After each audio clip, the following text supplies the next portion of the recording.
आज स्पष्टपणे सांगावंसं वाटतं की आपला देश नरेंद्र मोदीच्या हातामध्ये सुरक्षित नाही. नरेंद्र मोदी यांचं स्वतःचं शिक्षण बेताच असल्यामुळं किंवा नसल्यामुळं ते काही शिक्षणाकडे लक्ष देत नाही. त्यामुळे भारताचं फार मोठं नुकसान होतं. या देशामध्ये पुन्हा वर्णाश्रमावर आधारित जी पद्धती होती त्याबद्दलची उतरंड होती सत्तेची, अधिकाऱ्यांची, ती उतरंड पुन्हा आणायचा प्रयत्न चाललेला आहे. फुले शाह आंबेडकरांनी जी क्रांती केली ती क्रांती संपवून टाकायची ती फार झाली का नाही? सरकारकडून जे स्पष्टीकरण येते त्यांचा आमचा बिलकुल विश्वास नाही. सरकार खोटं बोलतं असं आमचा दोन अधिकाऱ्यांच्याशी चर्चेतून कधी शिरसाळ होते का? हा परराष्ट्र मंत्र्यांना आपल्या पदावर राहण्याचा बिलकुल अधिकार नाही. मी पुन्हा विधिमंडळामध्ये काम करणे काय योग्य होणार नाही. राज्याच्या राजकारणात देशाच्या राजकारणामध्ये मला जायला आवडेल. शेतीमध्ये दररोज 7 लोक आत्महत्या करतात. सर्वात जास्त आत्महत्या महाराष्ट्रात होतात की इलेक्ट्रॉनिक वोटिंग मशीनवर लोकांचा विश्वास नाही आणि बाजारभाव हमी भाव पैसा खाली आला नाही पाहिजे याची काळजी घेतली पाहिजे. मग आपोआपच शेतकऱ्यांना व्यापाऱ्यांच्याकडून हमी भाव मिळेल.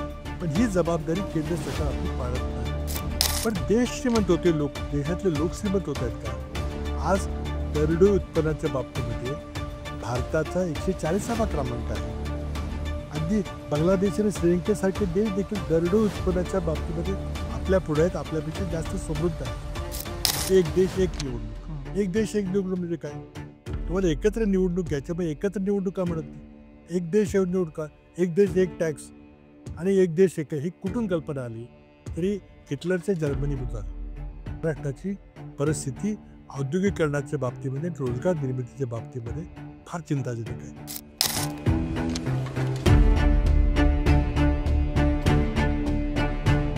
हाय, हॅलो, नमस्कार. मी ओमकार. स्वागत आहे तुमचं आमच्या या हॅलो महाराष्ट्राच्या विशेष पॉडकास्टमध्ये. आज आपल्यासोबत जोडले गेले आहेत एक महाराष्ट्र काँग्रेसमधलं एक मोठं नाव, महाराष्ट्राचे माजी मुख्यमंत्री पृथ्वीराज चव्हाण म्हणजेच पृथ्वीराज बाबा. बाबा, स्वागत आहे तुमचं आमच्या स्टुडिओमध्ये हॅलो महाराष्ट्राच्या विशेष पॉडकास्टमध्ये. नमस्कार. भाजपला अडचणीचा ठरेल असा थेट मुळावर गाव घालणारा, सभागृहातील आवाज, कोणत्याही विषयामध्ये अतिशय अभ्यासपूर्ण मांडणी करणारा आमदार आणि कुणालाही कुठल्याही प्रकरणात गोवून ब्लॅकमेल न करता येणारा आदर्श राजकारणी, या सगळ्या कारणामुळे तुमचा यंदाच्या विधानसभा निवडणुकीमध्ये पराभव झाला. थेट मुद्दामून विचारतो, यंदाची जी विधानसभा निवडणूक झाली त्यामध्ये तुम्ही असाल, बाळासाहेब थोरात असतील, बच्चू कडू असतील किंवा यशोमती ठाकूर असतील, या सगळ्या दिग्गज नेत्यांना पराभवाचा सामना करावा लागला होता. रिझल्ट ज्यावेळेस लागला त्यावेळेस अशी चर्चा झाली की मुद्दामून भाजपनं प्रयत्न करून किंवा दबाव टाकून तुमच्यासारख्या बड्या नेत्यांचा पराभव केला, अशी चर्चा जनसामान्यांमध्ये होती. याबद्दल तुम्हाला नेमकं काय वाटतं? हे पहा, विरोधी पक्षाच्या मोठ्या नेत्यांना गारद करणं किंवा त्यांचा पराभव करणं हे कोणीही करेल. त्यामध्ये काही विशेष वाटायचं क काही वाटायचं काही कारण नाही. कारण हा कुठलाही राजकीय पक्ष मोठ्या नेत्यांचा पराभव करायचा प्रयत्न करतो आणि तो यावेळेलाही झाला असेल, याच्या मागेही झाला होता. पण या निवडणुकीमध्ये विशेष जे काही आश्चर्यकारक, अनपेक्षित निकाल लागले, त्याच्याबद्दल काही अ, उलट-सुलट चर्चा चालू आहेत आणि त्याबद्दल अजून काही स्पष्टता निर्माण होत नाही. आमच्या दृष्टीने तो धक्कादायक निकाल होताच होता. काँग्रेस पक्षाच्या दृष्टीने निकाल होता आणि नुकत्याच 5 महिन्यानंतर लोकसभेला खूपच चांगला एका दृष्टीनं, थोडा आमच्या दृष्टीनं अनपेक्षितपणे जरी चालेल, पण खूप चांगला निकाल रिझल्ट लागला होता. रिझल्ट लागला होता आणि स्ट्राईक रेट खूप चांगला होता आणि तेवढ्या 5 महिन्यामध्ये एवढा उलटफेर होईल हे वाटलं नव्हतं. आता जय-पराजय स्वीकारावा लागतो राजकारणामध्ये, पण जे मार्जिन विशेषतः पश्चिम महाराष्ट्रामध्ये पाहायला मिळालं. सातारा जिल्ह्यातलं गेलं तर बाळासाहेब पाटील असतील किंवा मान खटाव असेल, माझं मार्जिन असेल, हे खूपच अनपेक्षित होतं. आणि त्याबद्दल थेट राहुल गांधींनी काही दिवसापूर्वी पुन्हा एकदा, यापूर्वी त्यांनी लोकसभेमध्ये, आपल्या देशातल्या दौऱ्यामध्ये, परदेशातल्या दौऱ्यामध्ये महाराष्ट्र विधानसभा निवडणूक हा विषय खूप आवर्जून मांडला होता आणि गेल्या 15 एक दिवसापूर्वी त्यांनी सर्व वर्तमानपत्रामध्ये पुन्हा आपली बाजू मांडली की महाराष्ट्राची विधानसभा निवडणूक भाजपनी चोरली का? अशाचा तो लेख होता, आपण सगळ्यांनी तो पाहिलेला आहे. त्यामुळे त्यांचे 2-3 महत्त्वाचे मुद्दे होते. जे जनतेसमोर आले पाहिजेत. पहिला मुद्दा की निवडणूक आयोग आणि निवडणूक आयुक्त आणि मुख्य निवडणूक आयुक्त ही संविधानिक पदं आहेत. याची तरतूद संविधानामध्ये केलेली आहे. पण ज्यावेळेला संविधान निर्मिती झाली, त्यावेळेला अशी तरतूद होती की निवडणूक आयुक्त हे अ, राष्ट्रपती नामित करतील. बरोबर. म्हणजे आता तर राष्ट्रपती काही स्वतः निर्णय घेत नाही. त्यामुळे सरकार जे सांगेल ते होतील ही वस्तुस्थिती आहे. नंतर 2023ला एका खटल्यामध्ये सर्वोच्च न्यायालयाने असा निकाल दिला की हे काही बरोबर नाही.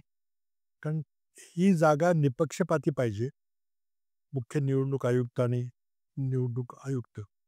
अ, आणि त्यामुळे त्यांनी असं म्हटलं की जोपर्यंत पार्लमेंट कायदा करत नाही, तोपर्यंत त्यांनी एक हंगामी व्यवस्था त्या ठिकाणी सूचित केली आणि तो कायदा झाला, की एक निवड समिती असावी. त्यामध्ये पंतप्रधान, विरोधी पक्ष नेते आणि सरन्यायाधीश ओके. असं सर्वोच्च न्यायालयाने सुचवलं, की जोपर्यंत तुम्ही कायदा करत नाही. आता तांत्रिकदृष्ट्या सगळं बरोबर आहे. हा निकाल आला आणि लगेच मग मोदींनी पार्लमेंटमध्ये कायदा केला.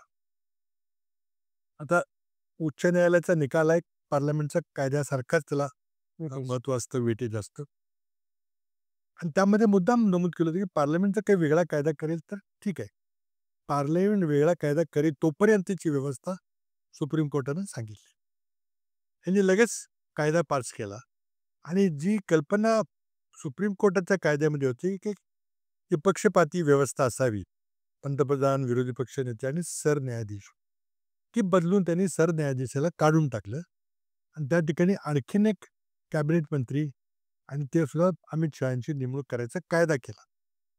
आणि तो कायदा केल्याबरोबर लगेच काही दिवसातच त्यांनी त्या कायद्याचा वापर करून मीटिंग आयोजित केली.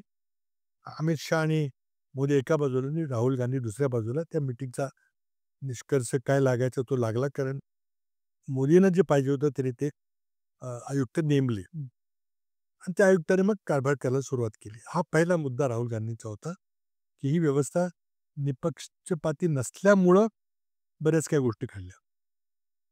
त्यांनी दुसरा मुद्दा असा मांडलेला आहे, की मतदारच्या संख्येमध्ये खूप वाढ झालेली आहे. आणि ती वाढ जर आपण गेल्या 5 वर्षातली पाहिली, तर मागच्या विधानसभेपासून आत्ताच्या विधानसभेपर्यंत, तर ती वाढ सरासरी 5 वर्षामध्ये 31 लाख मतदार एवढी होती. बरं. 5 वर्ष म्हणजे 60 महिन्यात, 60 महिन्यामध्ये 31 लाख म्हणजे सरासरी 50,000 दर महिन्याला वाढ. मतदार नवीन नोंद करत होते. पण लोकसभा ते विधानसभा 5 महिने 2024ची लोकसभा आणि 2024ची विधानसभा 5 महिन्यामध्ये 41 लाख मतं वाढली. म्हणजे सरासरी महिन्याला 9 लाख मतं ही वाढली आणि हे त्यांनी आश्चर्य व्यक्त केले, की कुठली मतं, काय झालं? आम्ही थोडासा त्यावर जरा इथं अभ्यास केला आणि आम्हाला लक्षात आलं, की एक जाणून बुजून प्रयत्न झालेला आहे. अमित शहा तर जाहीरपणे सांगत होते, की मतदानाची टक्केवारी वाढवा, नवीन नोंदवा, माणसं नोंदवा. आम्हाला त्यावेळेला काही लक्षात आलं नाही. पण आमचा आता स्पष्ट आरोप असा आहे, की प्रत्येक मतदारसंघामध्ये विशेषतः ज्या मतदारसंघाला त्याला टार्गेट करायचं होतं, त्या मतदारसंघामध्ये आपल्या खास भाजपच्या कार्यकर्त्यांना दुबारा, तिबारा, 4-4, 5-5 ठिकाणी नावं नोंदवायला प्रवृत्त केलं गेलं.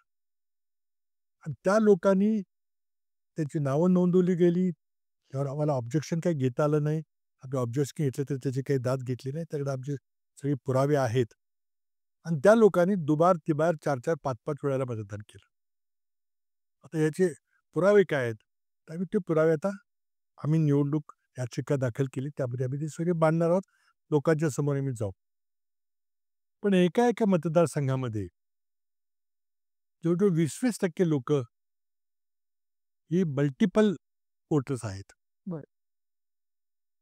म्हणजे समजा 20,000 मतं, 20,000 माणसं असतील, तर त्यांनी दोबारा, तिबारा आणि अनेक वेळेला देऊन 50,000 मतदान नोंदवलेलं आहे. वाढ. आता त्यांनी केलं का मतदान हे आम्हाला माहिती नाही. ते निवडणूक आयोगाकडे माहिती ते आम्ही मागणार आहोत. आता ही दुबार जी माणसं आहेत, ती खरोखरीच त्याच नावाची अचानक 2 माणसं आहेत का? म्हणजे स्वतःचं नाव, वडिलांचं नाव, आडनाव आणि वय हे सगळं जुळणार आहे का? असू शकेल कदाचित. पण ही जबाबदारी कोणाची आहे, की हा माणूस त्याच माणसाने 4-4 वेळेला आपली मतं नोंदवलीत का? ही निवडणूक आयोगाशी आम्ही कसं काय करणार? आम्हाला जी शंका आली ती आम्ही नोंदवली. त्याची काहीच दाद घेतली गेली नाही. पण मग आमचाच आणि राहुल गांधींचा स्पष्ट आरोप आहे. अशा प्रकारे भाजपने आपल्या कार्यकर्त्यांची मल्टिपल नावं नोंदवली आणि त्यांनी मल्टिपल मतदान केलं. कारण पोटाला शाई लावलेली पुसणं इतकं सोपं आहे. त्याला काही अर्थच नाहीये. आणि अशा प्रकारे टार्गेट करून काही लोकांना पाडलं याचे आम्ही पुरावे उच्च न्यायालयामध्ये सादर करणार आहोत. तुम्ही सांगितलं की केंद्रामध्ये राहुल गांधी त्यांचा या सगळ्या घोटाळ्यावरती आवाज उठवतायत. महाराष्ट्रामध्ये बघितलं तर फक्त तुम्हीच या सगळ्या गोष्टीवरती आवाज उठवतायत. बाकीचे काँग्रेसचे नेते या सगळ्या गोष्टीवरती शांत काय? म्हणजे विरोधकाचा जो स्पेस होता, तो भरून काढण्याची संधी यंदा काँग्रेसच्या नेत्यांकडे होती. मग नेमकं सगळे शांत का बसले? तो प्रश्न कोणी कसा मांडला पाहिजे होता ती गोष्ट वेगळी आहे. आम्हाला पक्षश्रेष्ठींनी आदेश दिला, की सर्व महाविकास आघाडीच्या, हं, फक्त काँग्रेसच्या नव्हे, तर महाविकास आघाडीच्या सर्व पराभूत उमेदवारांनी निवडणूक याचिका दाखल करावी. बरोबर. आम्हाला आदेश आल्यामुळे मी पण याचिका दाखल केलेली आहे आणि माझ्या माहितीप्रमाणे महाविकास आघाडीच्या जवळ-जवळ 100 पराभूत उमेदवारांनी उच्च न्यायालयामध्ये निवडणूक याचिका दाखल केलेली आहे. उद्देश काय आहे? आता मला माहिती नाही का, की निवडणूक याचिकेचा कधीच निकाल लागत नाही. आपली एवढी दुर्बळ व्यवस्था आहे, की ज्या निवडणूक याचिकेचा निकाल 6 महिन्यामध्ये, वर्षभरामध्ये लागला पाहिजे, ते 5 वर्ष काही लागत नाही, त्याचा उपयोग होत नाही. पण कदाचित आम्हाला आमचं म्हणणं मांडायची संधी मिळेल आणि कदाचित आमचं जर म्हणणं न्यायालयाला पटलं, तर उच्च न्यायालय, सर्वोच्च न्यायालयामध्ये काहीतरी निवडणूक प्रक्रियेमध्ये बदल होईल. आम्हाला निकाल निवडणुकीचा बदलेल किंवा अ, काय असं अशाची सुतरामी शक्यता वाटत नाही. असं कधी घडलेलं नाही. मला वाटतं एखादं उदाहरण बाळासाहेब ठाकरे विरुद्ध प्रभाकर कुंटे असं काहीतरी झालं होतं का प्रभू? हे झालं होतं आणि एकदाच त्यांना बाळासाहेब ठाकरे साहेबांच्या विरोधात निकाल गेला होता. पण नंतर कधीही कुठल्याही उमेदवाराची उमेदवारी रद्द झालेली माझ्या तरी काय पाहिलं नाही. तर असे एखादा अपवाद असू शकेल. पण त्यामुळे यातून काय निष्पन्न होणार आहे, तर निदान निवडणूक प्रक्रियेमध्ये काही चांगले बदल होतील आणि निवडणूक हायजॅक करण्याचे जे प्रकार आहेत, ते थांबतील. आमची तर मागणी आहे, की इलेक्ट्रॉनिक व्होटिंग मशीनवर लोकांचा विश्वास नाही आणि ज्याप्रमाणे सर्व लोकशाही जगतामध्ये जगातल्या लोकशाही देशांच्यामध्ये ही इलेक्ट्रॉनिक व्होटिंग मशीनची पद्धत काढून टाकलेली आहे. पुन्हा लोकं पेपर बॅलेटला गेलेले आहेत. बरोबर. अगदी जर्मनीचं उदाहरण घेतलं तर. अमेरिका.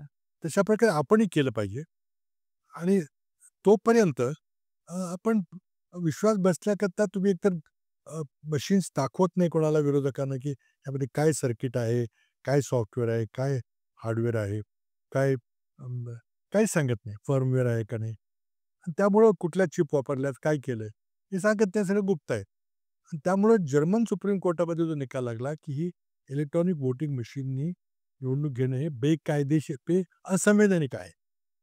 आणि 2005 नंतर आता जर्मनीमध्ये खूप प्रगत राष्ट्र आहे. या पेपर बेस्ड बॅलेटच्या निवडणुका होतात. त्यामुळे आमचा एकच उद्देश त्यामध्ये, की काहीतरी आमचा पराभव झाला म्हणून आम्ही काहीतरी म्हणतो असं नाहीये. तर आमचा विश्वास आहे, की या ठिकाणी काहीतरी गोंधळ घोटाळा झालेला आहे, हेराफेरी झालेली आहे. आता इलेक्ट्रॉनिक वोटिंग मशीन आहे, झालंय का? आम्हाला माहीत नाही. त्यामुळे ती झाली असेल किंवा नसेल याबद्दल काही सांगता येत नाही. पण आम्ही या दुबार वोटरच्या बद्दल बोलतोय, पुराव्यासह बोलणार आहोत. आणि निवडणूक प्रक्रियेमध्ये काही चांगले सुधार झाले पाहिजे, कारण लोकांचा शेवटी त्या प्रक्रियेवर विश्वास बसला पाहिजे. त्याकरता आमचा प्रयत्न चालू आहे. देवेंद्र फडणवीस यांनी महाराष्ट्राच्या उद्योग आणि आर्थिक व्यवस्थेसंदर्भात काही लेख लिहिले होते. फॉरेन इन्व्हेस्टमेंट आपल्याकडे आली याची काही आकडेवारी पण दिली होती. ज्यावेळेस उद्योग आणि व्यवसाय वाढीच्या रोजगाराच्या संदर्भानंही सरकार काम करत आहे, अशा जाहिराती आपण टीव्हीमध्ये किंवा पेपरमध्ये अनेकदा पाहिल्या पण असतील. अ, त्यावेळेस दावोसला एक मीटिंग झाली. त्यावेळेस आपलं सरकार किंवा महाराष्ट्राचे मुख्यमंत्री असतील, त्यांचे सहकारी मंत्री असतील, हे सगळे तिकडे गेले होते. महाराष्ट्राची आत्ताची औद्योगिक क्षेत्रातील प्रगती, रोजगार निर्मितीच्या अनुषंगाने होत असलेले प्रयत्न आणि बेरोजगारीचा प्रश्न याबद्दल तुम्हाला नेमकं काय वाटतं? हे पण महाराष्ट्र सरकारचे जे गुंतवणुकीचे आकडे आहेत, ते संपूर्णपणे बोगस आहेत. ही जनतेची फसवणूक आहे. जनतेच्या डोळ्यामध्ये धूळफेक आहे. दावोसला जागतिक आर्थिक परिषद भरते, मी त्याला गेलो होतो. जावं लागतं.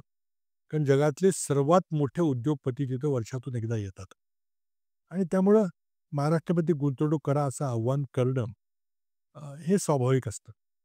पण होतं काय, की महाराष्ट्रातले अतिशय चतुर गुंतवणूकदार आहेत. त्याचा धंदाच आहे, की फक्त गुंतवणूक करतो असं दाखवायचं, त्यातून सवलती उपटायच्या आणि करायचं काही नाही. तर ते इथले उद्योगपती, इथं सगळी चर्चा चालू आहे. उद्योग करतो म्हणून ते सांगतायत आणि मग तीच माणसं डॅव्हर्सला जातात आणि मग मुख्यमंत्र्यांच्या समोर फोटो काढून मग भरील बोटी लांब जसं की हाती देतात, की आम्ही एवढ्या गुंतवणुकीचे करार आणले. पण हे कागदावरच. कायद्यावर तिथं प्रेस कॉन्फरन्स होते. पण त्या अर्थात गुंतवणुकीला 2-3 वर्ष लागतात, 1-2 वर्ष लागणं स्वाभाविक आहे. पण समजा अगदी मी गेलो होतो त्या दिवसापासून महाराष्ट्र सरकारनं आकडे दिले पाहिजे, की त्यावेळेला इतके करार झाले, त्यातले इतके म्हणजे फलद्रूप झाले, इतके सुरू झाले. कारण त्याला 2-3 वर्ष लागतात. आता एकनाथ शिंदे गेले होते, ते फडणवीस गेले होते आणि त्यांनी मोठ्या-मोठ्या घोषणा केल्या. 2,00,000, 3,00,000, 5,00,000 इतके कोटीची गुंतवणूक करतो, पण होत काय नाही. आणि त्यामुळे आमची पहिली मागणी आहे, की तुम्ही आम्हाला उद्योग दाखवा. गुंतवणुकीचे आकडे सांगू नका. उद्योग दाखवा, की तळेगावला हा उद्योग आला. सातारा MIDCला हा उद्योग आला आणि त्यामध्ये इतके लोकांना रोजगार मिळाला. आता देवेंद्र फडणवीसांनी मला वाटतं 17-18ला सांगितलं होतं, की Apple फोन कंपनीचा जो मेन मुख्य कंत्राटदार आहे, Foxconn कंपनी तैवानची आहे, ती तळेगावला Apple फोनची निर्मिती करणार आहे 2017चं आणि त्यामध्ये 35,000 लोकांना जॉब मिळेल आणि वगैरे, वगैरे. काही झालं नाही. पण ती Foxconn कंपनी भारतात आली. पण ती तळेगावला किंवा पुण्याला किंवा महाराष्ट्रात आली नाही. ती ती तामिळनाडूच्या श्रीपेरुंबुदूरला गेली. आज Apple कंपनीचा फोन असेंबल करणं, निर्मिती म्हणणार नाही, की निर्मिती आपण करत नाही. असेंबल करणे खूप प्रेस्टिजची मानाची गोष्ट मानली जाते. आणि आज 12 कंपन्या Apple फोनची उत्पादनं भारतात करतात, जोडतात, जोडण्या करतात. त्याप्रमाणे मला वाटतं, की क्वचितच एखादी कंपनी महाराष्ट्रात असेल, क्वचितच. फोनची तर नाहीच आहे. त्याची उपकरणं असतील त्याची एखादी असती तर असेल, पण 12 कंपन्या त्या तामिळनाडू, कर्नाटक, आंध्र प्रदेश, तेलंगणामध्ये आहेत. महाराष्ट्र सोडून महाराष्ट्रात एकही नाही. दुसरा मोठा जो सनराईज उद्योग ज्याला समजला जातो, खूप मोठा जो भारतामध्ये आपण फार मागे आहोत आणि तो म्हणजे सेमीकंडक्टर. हे सगळे इलेक्ट्रॉनिक उपकरणामधला जो जीव का प्राण ज्याला म्हणतात, म्हणू शकतो. मेन जो त्याला सिलिकॉन चिप म्हणतात. तर चिप उद्योगामध्ये आपण फारच मागे आहोत. आपल्याकडे नाहीच आहे. त्यामुळे तो एक प्रेस्टिजचा उद्योग झाला निर्माण, की आपण सेमीकंडक्टर उद्योगाला प्रोत्साहन दिलं पाहिजे. सरकार खूप मोठ्या प्रमाणात अब्जावधी कोटीचं अनुदान देते आणि ते आता काही लोकांनी इथं चिप निर्मिती करायचं ठरवलेलं आहे. महाराष्ट्रात एक तरी चिप निर्मिती उद्योग आलाय का? आसाममध्ये आलेला आहे, गुजरातमध्ये आलेला आहे, तामिळनाडूमध्ये, हैदराबादमध्ये आहे, महाराष्ट्रात नाही आहे. आणि कंपन्या कोण आहेत? तर महाराष्ट्रातली टाटा इलेक्ट्रिक ही महाराष्ट्रातली कंपनी. पण ती गुंतवणूक करते गुजरातमध्ये आणि आसाममध्ये. याबद्दल काही बोलायला नको. आणि त्यामुळं आकडे तुम्ही किती बघून सांगितले, तर कोणत्या गावामध्ये, कोणत्या औद्योगिक वसाहतीमध्ये कोणता उद्योग येणार आहे, आलाय, त्यांनी अ, पायाभरणी सुरू केलेली आहे, तिची इमारत पूर्ण आहे, मशिनरी आलेली आहे, काम सुरू झालेलं आहे, दाखवा ना तुम्ही. एवढंच काय, की एकेकाळी महाराष्ट्र हे देशातलं प्रथम क्रमांकाचं औद्योगिकदृष्ट्या उत्पादन करणारं राज्य होतं. आपल्याला अभिमान होता. आज आपण पाहिलं तर दरडोई उत्पन्नाच्या बाबतीमध्ये ज्यातून राज्याची प्रगती, राज्याची समृद्धी मोजली जाते. पर कॅपिटा इन्कम किती आहे? दरडोई उत्पन्न किती आहे? दरडोई उत्पन्नाच्या बाबतीमध्ये महाराष्ट्राचा आज नंबर 11वा आहे. सगळी दक्षिणेचे राज्य आपल्या पुढे आहेत. गुजरात आपल्या पुढे आहे. हरियाणा आपल्या पुढे आहे. गोवा, दिल्ली तर आहेच आहे. ही काही अभिमानाची गोष्ट आहे. आणि मग औद्योगिकीकरण वाढलं म्हणतात तुम्ही. दुसरी गोष्ट अशी आहे, की महाराष्ट्रातली जी राज्याचे जे उत्पन्न आहे, ज्याला GSDP म्हणतात. Gross state domestic product.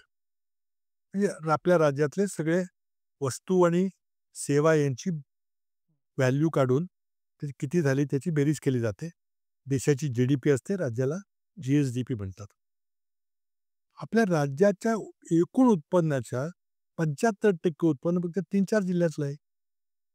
Mumbai, Pune, Thane, Raigad, Nagpur. बाकी काय? हे मागासलेले जिल्हे आहेत. विदर्भातले अ, अमरावतीसारखा भाग असेल किंवा अ, विदर्भातली गोंदिया, भंडारा असतील, चंद्रपूर, गडचिरोली तर सोडूनच द्या किंवा इतर जिल्हे, छोटे-छोटे जिल्हे आपण केले, वाशिम आहे, कोकणातले काही आणखी छोटे जिल्हे आहेत. सिंधुदुर्गसारखा जिल्हा असेल, तिथे किती उद्योग आहेत? 0 इंडस्ट्रियल डिस्ट्रिक्ट आहेत आणि त्यामुळे इतके लॉपसाइडेड म्हणजे अशी विषम अशी अशी औद्योगिकीकरण झालेलं आहे, की या मागासलेल्या जिल्ह्यात मागासलेल्या 75% जिल्ह्याचं सरासरी उत्पन्न हे झारखंड, नागालँडपेक्षा कमी आहे. आणि आपण म्हणतो, की आम्ही उद्योगाचे आकडे आपण दाखवून आम्हाला नाही तर आकडेवारी दाखवली जाते, जी जाहिरातबाजी केली जाते त्याचं काय नेमकं? ते जाहिरातबाजी करतंय सरकार. सरकार सगळं सरकार जाहिरातबाजीवर अवलंबून आहे. मीडियाचं क्रिएशन आहे. पण आज बेरोजगारीची परिस्थिती काही सुधारलेली आहे का? देशात पाहिलं तर मोदी दरवर्षी 2 कोटी नवीन रोजगार उत्पन्न करणार होते. ते केलेत का? आज गेल्या 45 वर्षामध्ये सर्वात जास्त बेरोजगारी आहे. हे आकडे खोटे आहेत का? यावर सरकार काही बोलत नाही. आणि त्यामुळं मला वाटतं की महाराष्ट्राची परिस्थिती औद्योगिकरणाच्या बाबतीमध्ये, रोजगार निर्मितीच्या बाबतीमध्ये फार चिंताजनक आहे. अजूनही लोक शेतीवर निर्भर आहेत आणि म्हणून आज देखील शेतीमध्ये दररोज 7 लोक आत्महत्या करतात. सर्वात जास्त आत्महत्या महाराष्ट्रात होतात. तुम्ही शेतीचा विषय काढला. महाराष्ट्रामध्ये बघितलं तर कर्जमाफीच्या अनुषंगाने बरीच मोठी आंदोलनं झाली. अ, स जाहीरनाम्यात त्यांनी सांगितलं होतं, की आम्ही कर्जमाफी करू. म्हणजे महाराष्ट्र विधानसभेचा जो जाहीरनामा होता महायुती सरकारचा, त्यांनी सांगितलं होतं, की आम्ही कर्जमाफी करू. त्यावेळेस आम्ही निवडून आलो. त्यानंतर झालं असं, की नरेंद्र मोदी असतील, अमित शहा असतील किंवा देवेंद्र फडणवीस यांनी सांगितलं, की कर्जमाफी आम्ही करू. आम्ही निवडून आलो होतो. पण ज्यावेळेस रिझल्ट लागला, त्यावेळेस अतुल सावे असं म्हणत होतं, की आम्ही आता काही सांगितलंच नाही. उपमुख्यमंत्री अजित पवारांचं म्हणणं आहे, की आम्ही असा उल्लेख केलाच नव्हता. तर एकनाथ शिंदेंचं असं म्हणणं आहे, की आम्ही कर्जमाफी करू, पण योग्य वेळी करू.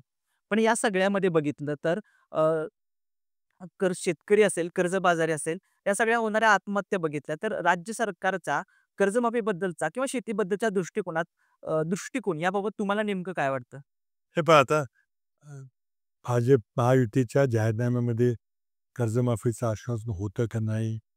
आम्ही कधी सांगितलंच नाही, बोललोच नाही, करू, हे सगळे आश्वासन आहेत. खोटं बोलायला काही पैसे लागत नाहीत, लायसन्स लागत नाही. आणि त्यामुळं लोकांना फसवायची ही जी परंपरा सुरू झालेली आहे आता अलीकडे विशेषतः महायुतीच्या नेत्यांच्याकडून. त्याला आता लोकांनीच त्याला उत्तर दिलं पाहिजे. आम्ही तर काही करू शकत नाही. फक्त पॉइंट आउट करू शकतो. माझ्याकडे भाजपचाच जाहीरनामा आहे. त्या जाहीरनाम्यामध्ये आपण स्पष्टपणे पहा, की तिथं लाडक्या बहिणीचं अनुदान हे ₹1500 आणि ₹2100 करू असं स्पष्ट आश्वासन आहे का नाही? आहे. शेतकऱ्याची कर्जमाफी करू असं स्पष्ट आश्वासन आहे का नाही? शेतकऱ्यांना आता जे एकूण ₹12,000 महिना मिळतात, ते 15,000 करू असं स्पष्ट आश्वासन आहे का नाही? त्याच्याकडे जाहीरनामा आहे. आता त्यामध्ये तो सावे साहेबांनी वाचला नसेल तर मग गोष्ट वेगळी आहे किंवा तो मग अ, जाहीरनामा हा फक्त देवेंद्र फडणवीसचा होता, आमचा नाही आहे किंवा मग ₹2100 महिलांना द्यायचं आश्वासन आहे, एकनाथ शिंदेचं आहे, आमचं नाही आहे, असं जर कोण म्हणत असेल, तर महाराष्ट्राची जनता पाहते निवडणूक जिंकण्याकरता जी काही आश्वासनं दिली गेली, त्याचं गणित कुठं काही केलं नाही. आपल्याला झेपेल का नाही, परवडेल का नाही, हे काही पाहिलं गेलं नाही. आणि काही चांगल्या योजना असल्या म्हणजे अनुदानाला महिलांना अ, पैसे द्यायला आमचा काही विरोध नाही. पण ज्या अटी तुम्हीच घातल्या होत्या, की ज्यांच्याकडे 4 चाकी वाहनं आहेत, दुचाकी वाहनं आहेत, सरकारी नोकर आहेत, त्यांना तरी देऊ नका. पण इतकं सरसकट हे अनुदान दिलं गेलं आणि आता तुम्ही काळजी करताय, की आता पैसे कुठून येणार? आणि म्हणून सगळ्या योजना कट करायचं चाललेलं आहे. अगदी आदिवासी विकासाच्या योजना असतील, दलित विकासाच्या योजना असतील, त्याचे देखील पैसे न खर्च झालेले पैसे डायव्हर्ट होत आहेत. अशा अनेक गोष्टी आज आपल्यासमोर आलेल्या आहेत. शेतकऱ्याला कर्जमाफी का केली पाहिजे? काही लोकं म्हणतात, की नाही, नाही, हे काही वाईट माणसं बोलतात शेतकऱ्याच्याबद्दल. साधी गोष्ट आहे, की आपल्या भारत देशामध्ये खूप वर्षापासून अ, 23 कृषी उत्पादनाला आपण किमान हमी किंमत ठरवतो. एम-एस-पी मिनिमम सपोर्ट प्राईस ठरवतो.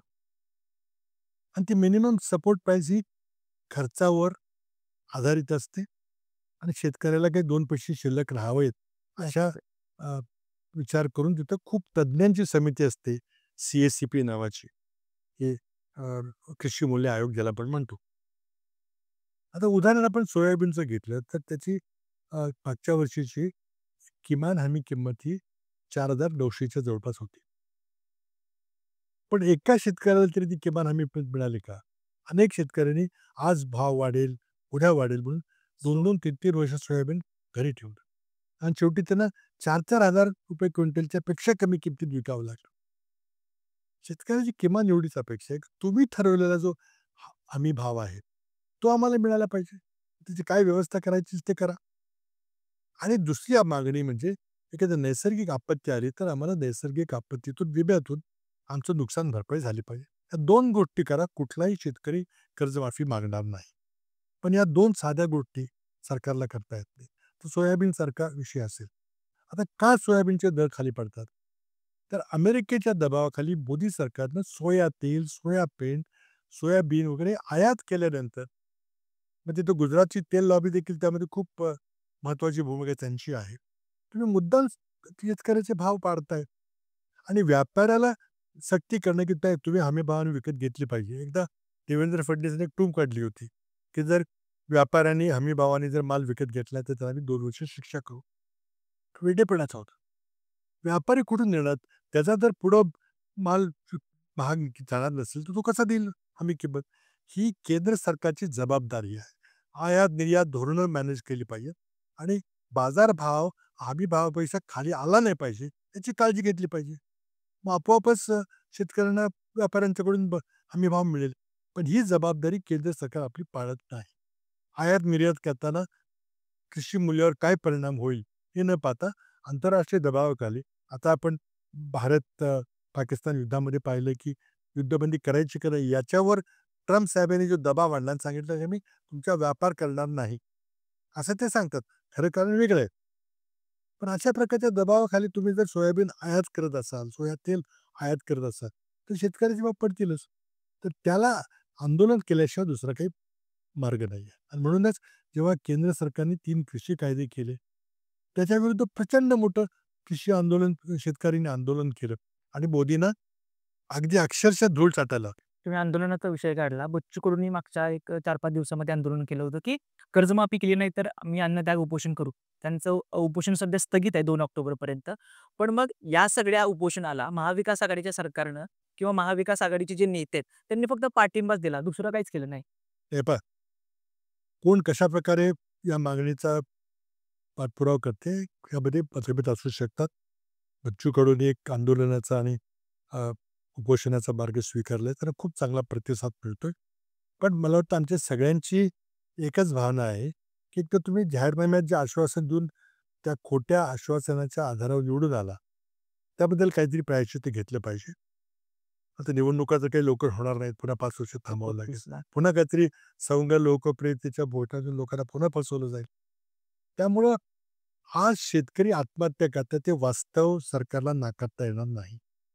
आणि ते फक्त सरकारच्या चुकीच्या धोरणामुळं, केंद्र सरकारच्या आणि राज्य सरकारच्या चुकीच्या धोरणामुळं. तर बच्चू कडू आंदोलन करतायत, तरी खूप चांगला उठाव झालेला आहे. सरकारने तात्पुरतं वेळ मागितलेली आहे. कर्जमाफी झाली पाहिजे कारण तुम्ही हमी भाव दिलेला नाही. तिथं अवकाळी पाऊस येतो, काही नुकसान होतं, त्याची तुम्ही भरपाई केलेली नाही.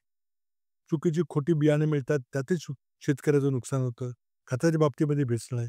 याबद्दल तुम्ही काही करू शकत नाही. सरकार हतबल आहे आणि मग शेतकऱ्यांनी सगळी जबाबदारी स्वतःवर स्वीकारावी, हे फार योग्य नाहीये. मला वाटतं सर्व विरोधी पक्षांनी एकत्र येऊन आणखी तीव्र असं आंदोलन केलं पाहिजे, याबद्दल दुमत नाही. महाराष्ट्रामध्ये काँग्रेस पक्षाच्या नेतृत्वाबद्दल फार चर्चा झाली होती. म्हणजे विधानसभेच्या पराभवानंतर महिना दीड महिना प्रदेशाध्यक्षाचा तिढा काही सुटला नव्हता आणि अचानक महाराष्ट्राच्या राजकारणात म्हणजे महाराष्ट्राच्या राजकारणापासून थोडेसे लांब असणारे हर्षवर्धन सपकाळ यांना प्रदेशाध्यक्ष म्हणून नियुक्ती जाहीर केली. या नियुक्तीला सुद्धा आता 4 ते 5 महिने झालेत, उलटून गेलेत.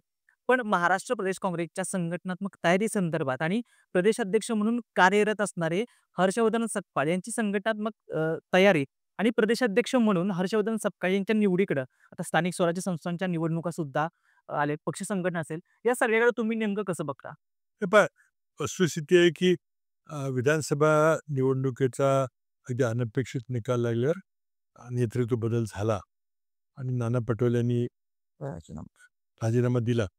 नवीन अध्यक्ष नेमायचं ठरलं. चर्चा झाली. सगळे अ, ज्येष्ठ नेत्यांशी चर्चा झाली. काही लोकांनी आम्ही सगळ्यांनी मिळून काही कधी नाव सुचवलं होतं. पण मागं-पुढं होऊन काही नकार दिला. काही म्हटले, "आम्हाला आमच्या जिल्ह्याकडे लक्ष द्यायचं, आम्हाला राज्याचं राजकारण करता येणार नाही." आणि या सगळ्या प्रक्रियेतून काँग्रेस श्रेष्ठींनी एक तरुण कार्यकर्ता माझा आग्रह होता, की काय आम्हालाही सगळ्यांना विचारलं होतं, की "तुम्ही जबाबदारी घेता का?" पण मी म्हटलं, की चुकीचा सिग्नल जाईल. पण कुठली तरुण असा ॲक्टिव्ह कार्यकर्ता दिला पाहिजे. तर आम्ही काही नोट्स सुचवली होती नावं, पण ते झालं नाही. त्यामुळे हे नवीन नाव पुढं आलं. नवीन याच्याकरता, की हर्षवर्धन सपकाळ आमच्याबरोबर विधिमंडळामध्ये एक टर्म सभासद होते, सदस्य होते. ते एक टर्म जिल्हा परिषदेचे अध्यक्ष होते. पण गेली 10 वर्ष मात्र ते राष्ट्रीय राजकारणामध्ये काँग्रेस पक्षाचे सचिव म्हणून काम करत होते. आणि त्यांचा गेल्या 10 वर्षामध्ये तळागाळातल्या कार्यकर्त्याचा संपर्क नव्हता, कारण ते वेगळं काम पक्षात करत होते. पण ते संघटनेचा भाग. एक एक कार्यकर्ता आहे. त्यांची निवड झाली. आता त्याला निवड होऊन काही महिने झालेले आहेत. नवीन कार्यकारिणीची निर्मिती, काही जिल्ह्यामध्ये बदल, आपल्या जिल्ह्यामध्ये बदल झाला. आपण पहिलंच तरी निरीक्षक पाठवले होते. ही प्रक्रिया चालू आहे. आता किती प्रभावी काम चाललेलं आहे, किती नाही चाललं, आमची संख्या विधानसभेची फार कमी झाल्यामुळं तितका प्रभाव पडणार नाही हे स्पष्ट आहे. कारण संख्या मला वाटतं 16 आमदार आम्ही आहोत तिथं. त्यामुळं विधानसभेत एक थोडासा आवाज उठवायचं काम सगळ्यांनी मिळून जेवढं करता येईल ते झालेलं आहे. पक्ष संघटनेचे आता पूर्ण लक्ष जे आहे ते येणाऱ्या स्थानिक स्वराज्य संस्थांच्या निवडणुकांच्यावर आहे. आपल्या पद्धतीनं अध्यक्ष काम करतायत. मला वाटतं थोड्या वेळातच काही दिवसातच आपल्याला आमची संघटनात्मक तयारी काय ते आपल्याला दिसेल. अर्थातच निवडणुकीचा हा असा अनपेक्षित निकाल लागल्यामुळे अनेक जिल्ह्यामध्ये काही कार्यकर्ते हतबल होऊन घरी बसलेले आहेत, काही पक्ष सोडून चालले, ती वस्तुस्थिती आहे. तर त्याला सामोरं जावं लागेल. अशा परिस्थितीमध्ये काँग्रेस पूर्वी गेलेला आहे. 77 साली स्वतः इंदिरा गांधींचा पराभव झाला होता. संजय गांधींचा पराभव झाला होता. त्यातून आपण सावरलो. परंतु महाराष्ट्रात काँग्रेसची परिस्थिती चिंताजनक आहे, त्यात काही दुमत नाही. पण आम्ही सगळे मिळून काँग्रेसला पुन्हा का हा विचार आहे काँग्रेसमध्ये. आणि शेवटी किती जरी 5,000 पक्ष जरी आज राजकारणामध्ये सक्रिय असले, तरी लोकांना हळू द्विपक्षीय पद्धतीकडे जायचंय. जी पद्धत अमेरिकेसारख्या लोकशाहीमध्ये किंवा इंग्लंडसारख्या लोकशाहीमध्ये आज प्रचलित आहे. त्याला जायला वेळ लागेल. तिथं जायला 2 किंवा 3 किंवा 4 फक्त मोठे पक्ष राष्ट्रीय राजकारणात असावेत आणि 7-8 पक्ष राज्याच्या राजकारणात असावेत. अशी परिस्थिती यायला वेळ लागेल. लवकर आणायची असेल तर त्याला कायदा केला पाहिजे. पण कायदा करताना एकमत कुठल्याही कायद्याबद्दल होणार नाही. आणि त्यामुळे मग हळू ही प्रक्रिया मला वाटतं लोकच निवडणुकीच्या माध्यमातून करतील. पण लगेच एखाद्या निवडणुका मिळेल असं अपेक्षा करणं काही योग्य होणार नाही. काँग्रेस पक्ष निश्चितच आपल्या पद्धतीनं या निवडणुकीला सामोरं जाईल. पहलगाममधील गंभीर सुरक्षा त्रुटी सरकारनं मान्य केल्या. निष्पाप नागरिकांचे प्राण गेले. त्यानंतर देशांतर्गत आरोप-प्रत्यारोप झाले. मग ऑपरेशन सिंदूर झालं. मग यामध्ये सेना दलाचे शौर्य, अचानक सीझर फायर किंवा या सगळ्या आंतरराष्ट्रीय घडामोडी घडल्या. या सगळ्याला तुम्ही नेमकं कसं बघता? हे पहा, भारत, पाकिस्तान किंवा भारताने आत्तापर्यंत 5 मोठी युद्ध लढलेली आहेत. 47-48ला स्वातंत्र्य मिळाल्याबरोबर पाकिस्तानच्या लोकांनी हल्ला केला आणि तिथं ट्रायबल लोक हल्ला करतात असं काहीतरी दाखवलं गेलं. पण ते पहिलं युद्ध होतं. नंतर 62चं चीनबरोबर झालेलं युद्ध. त्यानंतर 65चं पाकिस्तानबरोबरचं, 71चं बांगलादेश आणि 93 99चं कारगिल. काय? अशी मोठी युद्ध झाली. या सगळ्या युद्धामध्ये वेगवेगळी परिस्थिती होती. 1947ला संसद अस्तित्वात नव्हती. त्यावेळेला संविधान सभा होती. पंडित नेहरू हे हंगामी पंतप्रधान होते. त्यानंतर 62ला पंतप्रधान नेहरू होते, 65ला लालबहादूर शास्त्री, 71ला इंदिराजी, 99ला अटल बिहारी वाजपेयी असे कसे पंतप्रधान होते. पण एकाही पूर्वीच्या युद्धामध्ये त्या पंतप्रधानांनी संसदेला आणि संसदेच्या माध्यमातून भारताच्या जनतेला विश्वासात घेतलं नाही असं झालं नाही. 47 साली जेव्हा पार्लमेंटच नव्हतं, पहिली निवडणूकच झाली नव्हती. तेव्हा पंडित जवाहरलाल नेहरू हे संविधान सभेमध्ये जाऊन, कारण ते हंगामी पंतप्रधान होते. त्यांनी सांगत होते, की काय चाललंय? काश्मीर प्रश्न आम्ही कसा सोडवणार आहे? काय करणार आहे? मी युनोकडे नेणार आहे का? काय नेणार आहे? त्यांनी सांगितलं. त्यानंतर 62 मध्ये तर जे विरोधी पक्षाचे नेते होते त्यांनी इतका हल्ला चढवला पंडित जवाहरलाल नेहरूंच्यावर की संसदेचं अधिवेशन चालू होतं, नियमाप्रमाणे चालू होतं. इतका हल्ला चढवला आणि शेवटी पंतप्रधान नेहरूंना संसदेचं 2 दिवसाचं विशेष अधिवेशन बोलवावं लागलं. 8 नोव्हेंबर, 9 नोव्हेंबर 1962. 65 देखील लालबहादूर शास्त्रींनी संसदेच्या अधिवेशनामध्ये दररोज जवळ-जवळ वक्तव्य करून लोकांना संसदेला विश्वासात घेतलं. संसदेच्या माध्यमातून भारतातल्या जनतेला विश्वासात घेतलं. 65 साली तर लालबहादूर शास्त्री यांच्या विरुद्ध अविश्वास प्रस्ताव आणला होता. त्याला त्यांनी तोंड दिलं. 71ला तर काही बोलायची सोय नाही. कारण सगळा देश इंदिराजींच्या मागे होता. इंदिराजींनी हल्ला केल्याचं सांगितलं संसदेमध्ये. अ, बांगलादेशला आम्ही अधिकृत मान्यता दिलेली आहे ते 6 डिसेंबरला सांगितलं. नंतर 16 डिसेंबरला युद्धबंदी झाली, पाकिस्तान शरण आलं, त्याची घोषणा त्यांनी पार्लमेंटमध्ये केली. 99ला पार्लमेंट अस्तित्वात नव्हतं, कारण एप्रिल 99ला एकमताने वाजपेयी सरकारचा पराभव झाला होता, संसद भंग झाली होती. तरी देखील अटल बिहारी वाजपेयी आपल्या पद्धतीनं सर्व विरोधी पक्षाच्या बैठका घेतल्या, त्याला ते स्वतः सामोरे गेले, बैठकामध्ये प्रेझेंटेशन केलं गेलं, देशाला उद्देशून त्यांनी भाषणे केली. पण आता आपण जर पाहिलं तर प्रधानमंत्री नरेंद्र मोदी संसदेला का घाबरतायत?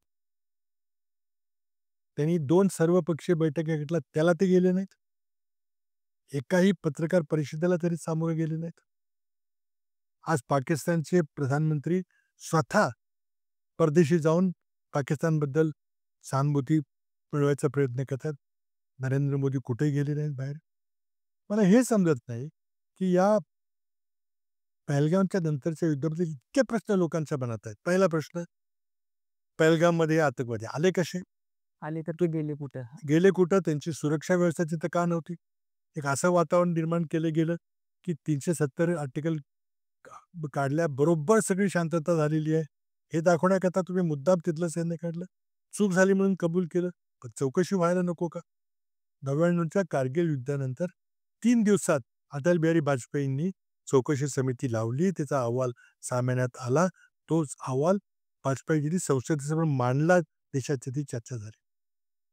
पण तुम्हाला लोकशाहीमध्ये विश्वासच नाहीये. आणि म्हणून आमची अजूनही मागणी आहे की अजूनही संसदेचं विशेष अधिवेशन बोलवा. तुमच्या पूर्वीच्या पंतप्रधानाचा धडा, फक्त काँग्रेसचे नव्हे, भाजपचे सुद्धा, त्यांनी कशा प्रकारे संसदेचा सन्मान राखला त्या पहा. पण तुमचा जर लोकशाही पद्धतीत विश्वासच नसेल आणि तुम्हाला हळूहळू लोकशाही पद्धतच संपवायची असेल तर तुमचं चाललंय ते ठीक आहे. आज अनेक प्रश्न आहेत. सीजफायर झाली कशी? सरकारकडून जे स्पष्टीकरण येते त्याचा आमचा बिलकुल विश्वास नाही. सरकार खोटं बोलतंय असा आमचा आरोप आहे. 2 अधिकाऱ्यांच्याशी चर्चेतून कधी सीजफायर होते का? तुम्ही कॅबिनेटची चर्चा केली का? अटल बिहारी वाजपेयींनी जेव्हा संसद नव्हती त्यावेळेला देखील आपल्या कॅबिनेट सहकार्यानं विचारून हवाई हल्ला करायचा काय परवानगी घेतली विश्वासात घेतलं. आणि त्यानंतर दुसरी परवानगी घेतली कॅबिनेटकडून की आपण सरहद्द ओलांडायची नाही. ही कॅबिनेट पद्धत आहे. मंत्रिमंडळ असतं, मंत्रिमंडळाला विश्वासात घेतलं पाहिजे. आणि तुम्ही सांगताय की युद्धविराम झालं, 2 अधिकाऱ्यांनी चर्चा करून केलं आणि तिकडे ट्रम्प ट्विट करतायत की आम्ही रात्रभर चर्चा करून ह्या दोघांना भाग पाडलं आणि लक्षावधी लोकांचे जीव वाचवले, कारण अणुयुद्धाचा धोका होता. काही उत्तरं नाही. कधी मिळणार उत्तर? परराष्ट्र धोरणाबद्दल संपूर्णपणे आपण अपयशी ठरवलोय. आपण वेगळे पडलेलो आहे. IMFने जेव्हा पाकिस्तानला कर्ज दिलं तेव्हा 25 सदस्यीय त्याचं जे एक्झिक्युटिव्ह बोर्ड होतं, त्या एक्झिक्युटिव्ह बोर्डाच्या 25 देशांनी 24 मतं पाकिस्तानच्या बाजूला दिली. भारत एकट्याने पाकिस्तानला देऊ नका म्हणून मागणी केली. मिळालं पाकिस्तानला कर्ज आणि त्यांना मिळाल्याबरोबर त्यांनी आपल्या सैनिक खर्चामध्ये 20% वाढ केली. आज युनोमध्ये एक आतंकवादी आतंकवादाच्या विरुद्ध लढण्याकरता एक समिती केलेली आहे सुरक्षा परिषदेमध्ये. त्या त्या त्या सुरक्षा परिषदेत आतंकवादाच्या विरोधातल्या तो जो गट आहे त्याचं उपाध्यक्षपद पाकिस्तान दिलंय. हा विषय आतंकवादाचा आहे. हा विषय काश्मीरचा नंतर आहे, पण आधी आतंकवादाचा आहे. आता आतंकवादाचा विषय संपला आणि काश्मीर मुद्दे पुढे आलेला आहे. शिमला करारामध्ये 1972 साली जो शिमला करार झाला इंदिरा गांधी आणि भुट्टोच्या मध्ये, तेव्हा स्पष्टपणे असं मान्य केलं होतं की काश्मीर मुद्दा हा आपसातला मुद्दा आहे, आमच्या दोन देशातला मुद्दा आहे, आम्ही त्रिपक्षीय मध्यस्थी स्वीकारणार नाही. आता ट्रम्पनी कशी त्रिपक्षीय मध्यस्थी केली, तुम्ही का स्वीकारली? अनेक प्रश्न आहेत. आज परराष्ट्र मंत्र्यांना आपल्या पदावर राहण्याचा बिलकुल अधिकार नाही. इन्फॉर्मेशन वॉरफेअरमध्ये जी मीडियातून युद्ध लढलं गेलं त्यामध्ये भारताचा स्पष्ट पराभव झाला, कारण काही गोदी मीडियाच्या चॅनल्सनी अशा प्रकारच्या रंगीत बातम्या रंगवल्या, कराची उद्ध्वस्त केलं, इस्लामाबाद कॅप्चर केलं, मुनीरला पकडून आणलंय, काय काय केलं, आणि त्यामुळे भारताची क्रेडिबिलिटी संपली. आज पाकिस्तानची क्रेडिबिलिटी आपल्यापेक्षा जास्त आहे, आणि फक्त गोदी मीडियाच्या चॅनल्समुळं. त्यावर तुम्ही काही कारवाई करणार आहे का नाही? नुसतं मोदींना मीडियानी मोठा नेता बनवलं, पण खरं स्वरूप ते देशासमोर त्याचं कधी येईल? आज मणिपूरमध्ये 2.5 वर्षापासून काय चाललेलं आहे, दंगली चाललेल्या आहेत. तुम्हाला जायला तिथे वेळ मिळत नाही, की तुम्ही जायला घाबरताय तिथं, की लोकांना तोंड कसं द्यायचं? मला वाटतं की आज स्पष्टपणे सांगावंसं वाटतं की आपला देश नरेंद्र मोदीच्या हातामध्ये सुरक्षित नाही. पाकिस्तानमध्ये गलवानमध्ये आपली माणसं मारली आणि मोदी म्हणतात की नाही नाही ते काय आले नाहीत. आज हजारो स्क्वेअर किलोमीटर जमीन गेल्या 2 वर्षामध्ये एकोणीस नंतर चीनच्या ताब्यात आहे, अगदी. आणि तुम्ही म्हणता की नाही काही काही झालेलं नाही. आणि पाकिस्तान सांगते की आम्ही तुमची 6 विमानं पाडली, तुम्ही म्हणता नाही नाही आम्ही काय सांगणार नाही किती काय झालं ते. मग एक माणूस म्हणतो काय युद्ध आहे, युद्धामध्ये नुकसान होतं. मग दुसरे आपले सैन्याचे प्रमुख आहेत ते म्हणतात नाही पडली आमची काही विमानं, चुका झाल्या, आम्ही दुरुस्त केल्या. सगळं सांगा ना लोकांना. पराभव झाला हे सुद्धा खरं लोकांना सांगितलं पाहिजे. चीनच्या युद्धामध्ये दररोज नेहरूजी येऊन सांगत असत, की आज मला तुम्हाला दुःखद बातमी द्यायची की आज आपला इथं पराभव झाला, आपला तिथं पराभव झाला. लपवलं नाही तरी कधी. त्यानंतर पुन्हा चौकशी समिती नेमली, अँडरसन ब्रुक्स कमिटी. आणि शेवटी हे आपल्या काही चुका झाल्या तर मान्य करून पुढे जायचं असतं. पण नरेंद्र मोदींची प्रवृत्ती इतर कुठल्याही पंतप्रधानाची त्याची तुलना करता येणार नाही, आणि मुळात ते त्यांचा लोकशाही पद्धतीमध्ये विश्वासच नाही. अ, राष्ट्रीय राजकारणामध्ये ज्यावेळेस आपण बघितलं की राहुल गांधी यांच्या नेतृत्वावर काँग्रेस अंतर्गत कधी-काळी प्रश्न उपस्थित केले गेले होते. म्हणजे 2014 ची निवडणूक असेल, 1900 असेल किंवा 2024 ची आताची रिसेंट निवडणूक असेल. या तिन्ही निवडणुका राहुलजींच्या नेतृत्वात लढल्या गेल्या. यश अपयश, राहुल गांधींचं संघटन कौशल्य, त्यांचं वक्तृत्व आणि त्यांची संघटनेवरची पकड, सरकारच्या विरोधात उपस्थित केलेले अनेक प्रश्न असतील किंवा राफेल असेल, जी असेल किंवा नोटबंदीसारखा विषय असेल. राहुल गांधी यांनी जात न्याय जनगणना आता मंजूर केली आता भाजप सरकारनं. अशा अनेक मुद्द्यांवरती राहुलजींच्या नेतृत्वाकडं निवडणुकीमधील यश, अपयश आणि पक्ष संघटना आणि केंद्र सरकारचा एक भक्कम विरोधक या सगळ्यापासून तुम्ही राहुलजींच्या नेतृत्वाकडे कसं बघता? हे पहा आता काय आहे की आज नेहरू गांधी परिवाराने स्वातंत्र्यानंतर देशाला एकसंघ ठेवण्याकरता जे बलिदान केलेलं आहे, हं. ते देश कधी विसरू शकणार नाही. काँग्रेस पार्टी कधी विसरू शकणार नाही. 91ला जेव्हा अ, राजीव गांधींची हत्या झाली, एका काँग्रेस पक्षामध्ये निर्णायकी झाली. कोणीच नव्हतं. आणि त्यावेळेला नरसिंहराव यांनी नेतृत्व केलं. नंतर त्यांच्या नेतृत्वाखाली 96ला आमचा पराभव झाला. पुन्हा केसरींनी नेतृत्व केलं. 98लाही पुन्हा पराभव झाला. आणि या सर्व कालखंडामध्ये सोनिया गांधी किंवा गांधी परिवारातलं कोणीही सत्तेच्या कुठल्याही पदाच्या जवळपास नव्हतं. सरकारमध्ये नव्हतं 91ला, किंवा पक्षाच्या संघटनापद पदात नव्हतं. आणि म्हणून जेव्हा 2 वेळेला लगातार पराभव झाला, झाला. त्यावेळेला काँग्रेस पक्षाचे सर्व श्रेष्ठी, जे अगदी मी त्यावेळेला संसदेत होतो, सगळे लोकं स्वतः सोनिया गांधींच्याकडे गेले आणि त्यांना विनंती केली, की तुम्ही पक्षाचं नेतृत्व स्वीकारा, अन्यथा पक्षाचं काही खरं नाही आहे. त्यांना माहिती होतं सोनिया गांधीचा जन्म कुठे झालेला आहे, त्यांना किती राजकीय अनुभव आहे. हे सगळं असताना देखील सगळे माहिती पवार साहेब होते, आम्ही सगळे तिथं होतो. या सगळ्यात ज्येष्ठ नेत्यांनी त्यांना नेतृत्व स्वीकारायची विनंती केली. आणि शेवटी काँग्रेस पक्षाची 2 निवडणुकीनंतर जी दशा झालेली आहे, तर असंच राहिलं तर पुढं काय होणार याची चिंता असताना त्यांनी जबाबदारी स्वीकारली. आणि त्यामुळं गांधी परिवाराचं, सोनिया गांधी, राजीव गांधी, इंदिरा गांधी यांचं एक काँग्रेस पक्षाची एक विशिष्ट असं नातं आहे. आणि काही तर लोकं म्हणतात, की ही जी फॅमिली आहे, हं. कुटुंब आहे, ते एका प्रकारचा ग्लू आहे. म्हणजे सगळ्या काँग्रेस पक्षाला एकसंघ ठेवण्याची ताकद या अ, पक्षामध्ये आहे. आणि म्हणूनच मग सोनिया गांधी जवळजवळ 20, 22, 23 वर्ष काँग्रेस पक्षाच्या अध्यक्ष राहिल्या. त्यांनी आम्हाला 2004 साली सत्ता मिळवून दिली, 9ला मिळवून दिली. आणि म्हणून एक विशेष नातं अ, गांधी परिवाराचं आणि काँग्रेस पक्षाचं आहे. आणि त्यातूनच एक युवा नेता राहुल गांधीसारखा पुढे आल्यावर लोकांनी त्यांना टोकावर घेतलं आणि तुम्ही नेतृत्व करा म्हणून जबाबदारी टाकली आणि ते आता नेतृत्व करतायत. 14ला 19ला यश मिळालं नाही, स्पष्ट आहे. पण तो या निवडणुकीमध्ये आमची खूप प्रगती झाली, दुप्पट संख्या आली. पण सत्तेपासून मी थोड्या अंतराला वंचित राहिलो. काही राज्यामध्ये विजय झाला, काही पराभव झाला. त्यांची स्टाईल ऑफ लीडरशिप वेगळी आहे. परंपरागत कदाचित असेल, युवकांशी संवाद साधण्याचे ते प्रयत्न करतात. एक नवी काँग्रेस निर्माण करायचा त्यांचा प्रयत्न चाललेला आहे. आता देखील महाराष्ट्राच्या विधानसभा निवडणुकीमध्ये त्यांनी आवर्जून देशामध्ये आवाज उठवायचं काम केलेलं आहे. आणि त्यांची लीडरशिप स्टाईल आहे, ती त्यांची लीडरशिप स्टाईल आहे. आणि शेवटी काँग्रेस पक्षाचा निर्णय आहे की कोणाचं नेतृत्व स्वीकारायचं. काँग्रेस पक्षाने आज राहुल गांधीचा निर्णय नेतृत्व स्वीकारलेलं आहे. पण त्याचबरोबर आम्ही पक्षाच्या संविधानाच्या अ, संविधानानुसार आम्ही आमच्या अध्यक्षांची निवड केलेली आहे. मल्लिकार्जुन खरगे आमचे अध्यक्ष आहेत. त्यामुळं संघटनेचे अध्यक्ष मल्लिकार्जुन खरगे आणि लोकसभेचे विरोधी पक्ष नेते राहुल गांधी अशा प्रकारचं नेतृत्व आज देशात काम करते. आणि मला विश्वास आहे की काही अप्स अँड डाऊन्स येतात, काही चढ-उतार पाहायला मिळतात.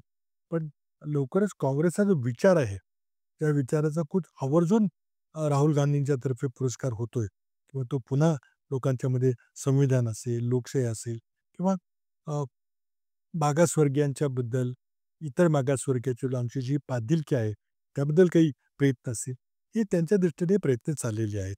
आता यश अपयश हे तात्कालीन काळामुळे येतं आणि महाराष्ट्राच्या निवडणुकीबद्दल तर आमचा स्पष्ट आरोप आहे की महाराष्ट्राची निवडणूक भाजप जिंकले नव्हते, ही चोरली गेली निवडणूक. आता त्याचे पुरावे योग्य ठिकाणी प्रस्तुत केले जातील. आणि नंतर मग कोण जिंकलं, कोण हारलं हे कळेल पुढं. महाराष्ट्रामध्ये भाजपकडून शिवसेना आणि राष्ट्रवादी काँग्रेस या 2 गटामध्ये फोडण्याचा जो काही प्रयत्न झाला तो सफल झाला. म्हणजे अ, अजितदादांच्या रूपानं एक गट राष्ट्रवादीचा आत्ता सत्तेमध्ये आहे. एकनाथ शिंदेच्या रूपानं एक शिवसेनेचा दुसरा गट सत्तेमध्ये आहे. अ, या सगळ्या प्रक्रियेमध्ये पक्षांतर बंदी कायदा, न्यायालयीन लढाई आणि एकूणच राजकीय महाराष्ट्रातील वातावरण या सगळ्यामध्ये पक्षांतर बंदी कायदा आणि सुप्रीम कोर्टानं न घेतलेली सुनवाई या सगळ्या गोष्टीवरती वेळोवेळी तुम्ही आवाज उठवला आहात. तुम्ही लेख लिहिलेले आहेत.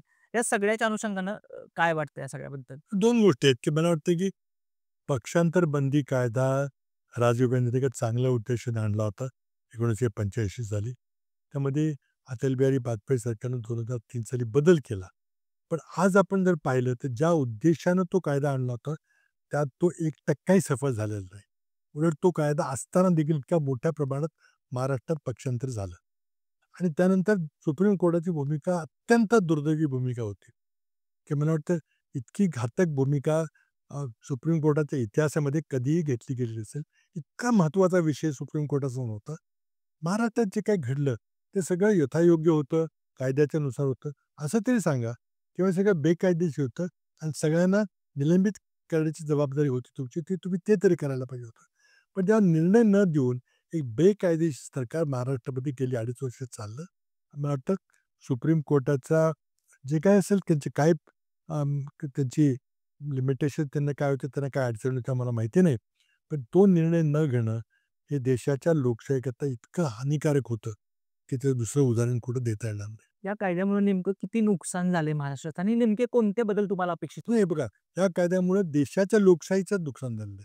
तर तुम्ही पैसे घेऊन जर लोकशाही विकत घेऊ शकत असाल, सरकार विकत घेऊ शकते. जे जे महाराष्ट्रात घडलं, ते सुप्रीम कोर्टानं होऊ दिलं. सुप्रीम कोर्टाने हे योग्य आहे का अयोग्य हे सांगितलं नाही. ही सुप्रीम कोर्टाकडून आमची अपेक्षा होती. तर माझं स्पष्ट मत आहे, की हा पक्षांतर बंदी कायदा ताबडतोब रद्द केला पाहिजे, कचऱ्याच्या टोपलीत फेकून दिला पाहिजे. आणि अगदी साधा कायदा, की निवडणूक आयोगाकडं नोंदणीकृत पक्षातर्फे तुम्ही निवडणूक लढून निवडणुकीत जिंकला असाल आणि तुम्ही तो पक्ष त्याग करत असाल, तर लगेच तुम्ही पहिल्यांदा पक्ष सदस्यत्वाचा राजू. संसद सदस्य पदाचा राजीनामा दिला पाहिजे. पुन्हा निवडणूक लढवली पाहिजे. हे नाही केलं तर त्याला काही अर्थ नाही. 1/3 2/3 अमुक अमुक कंडिशन, चीफ व्हिपची भूमिका काय आहे, हे सगळं बोगस आहे. ते सगळं रद्द केलं पाहिजे. नाहीतर अमेरिकेसारख्या लोकशाहीमध्ये, इंग्लंडसारख्या लोकशाहीमध्ये असा कायदा नाही आहे. तिथं संसद सदस्याला पक्षविरोधी मतदान करायचं स्वातंत्र्य आहे. त्याला वाटलं की आपल्या मतदारांच्या हिताचा निर्णय नाही आहे, तर पक्ष नेतृत्वाच्या विरोधात जाता येतं. पण आता काय झालंय, त्या पक्षांतर बंदी कायद्यामुळं आज सगळे संसद सदस्य, सगळे आमदार हे मुख्यमंत्री आणि प्रधानमंत्र्यांचे गुलाम झालेत अक्षरशः. गुलाम. हात हात वर करण्यापेक्षा त्यांच्याकडे काही अधिकार नाही. आज अमेरिकेमध्ये ते 3 आपण लोकशाहीचे स्तंभ म्हणतो, की न्यायपालिका, कार्यपालिका आणि विधिमंडळ. त्यामध्ये विधिमंडळाला काहीच अधिकार नाहीत. पण अमेरिकेमध्ये विधिमंडळ सगळे निर्णय घेतं. बजेट तिथं विधिमंडळ तयार करतं. सगळ्या कॅबिनेट मंत्र्यांना मान्य करायचं की नाही अधिकार विधिमंडळाकडे असतो. सुप्रीम कोर्टाच्या न्यायाधीशांची अंतिम मान्यता विधिमंडळ देतं. आपल्याकडे विधिमंडळ काहीच अधिकार नाहीत. तर हे सगळे बदल त्यामध्ये सर्वात मोठा दोष आहे, तो आत्ताच्या विद्यमान पक्षांतर बंदी कायद्याचा आहे. तो कायदा ताबडतोब रद्द केला पाहिजे. अगदी साधा सोपा प्रश्न विचारतो, की सगळ्यांना माहिती आहे, की तुमचं जे राजकारण होतं, तुमचा जो राजकीय प्रवास होता, तो वळणावळणांचा राहिलाय. म्हणजे केंद्रात आणि राज्यातही काम करण्याचा अनुभव तुमच्या पाठीशी आहे. तर मग सध्याच्या राजकीय परिस्थितीमध्ये जर बघितलं, तर पृथ्वीराज बाबांचं मन सध्या महाराष्ट्राच्या राजकारणात रमतंय का त्यांना पुन्हा एकदा दिल्लीचं वेध लागलंय? नाही, नाही, असं वेगवेगळं लागायचा काही प्रश्न नाहीये. मला पक्षाने जी जबाबदारी दिली मी प्रामाणिकपणे पार पाडली. सुरुवातीला मला माझा प्रवास थोडा उलटा झाला. कारण सर्वसाधारणपणे माणूस एखादा जिल्हा परिषद, नगरपालिका, म्युनिसिपालिटी, महापालिकामधून जातो, मग आमदार होतो, मग दिल्लीला जातो. माझा उलटा प्रवास झाला. मला एकदम राजीव गांधी असताना त्यांना एक ज्या प्रकारचे सवंगडी सहकार्य पाहिजे होते, त्यामध्ये त्याने एकदम माझी लोकसभेला निवड केली आणि आणि तिथं काही फार विरोधी वातावरण नसल्यामुळं मी 91ला थेट लोकसभेला गेलो. 91, 96, 98 या 3 लोकसभा निवडणुका मी तिथं लढल्या. त्यामुळे सत्ताधारी पक्षातही होतो, विरोधी पक्षातही होतो.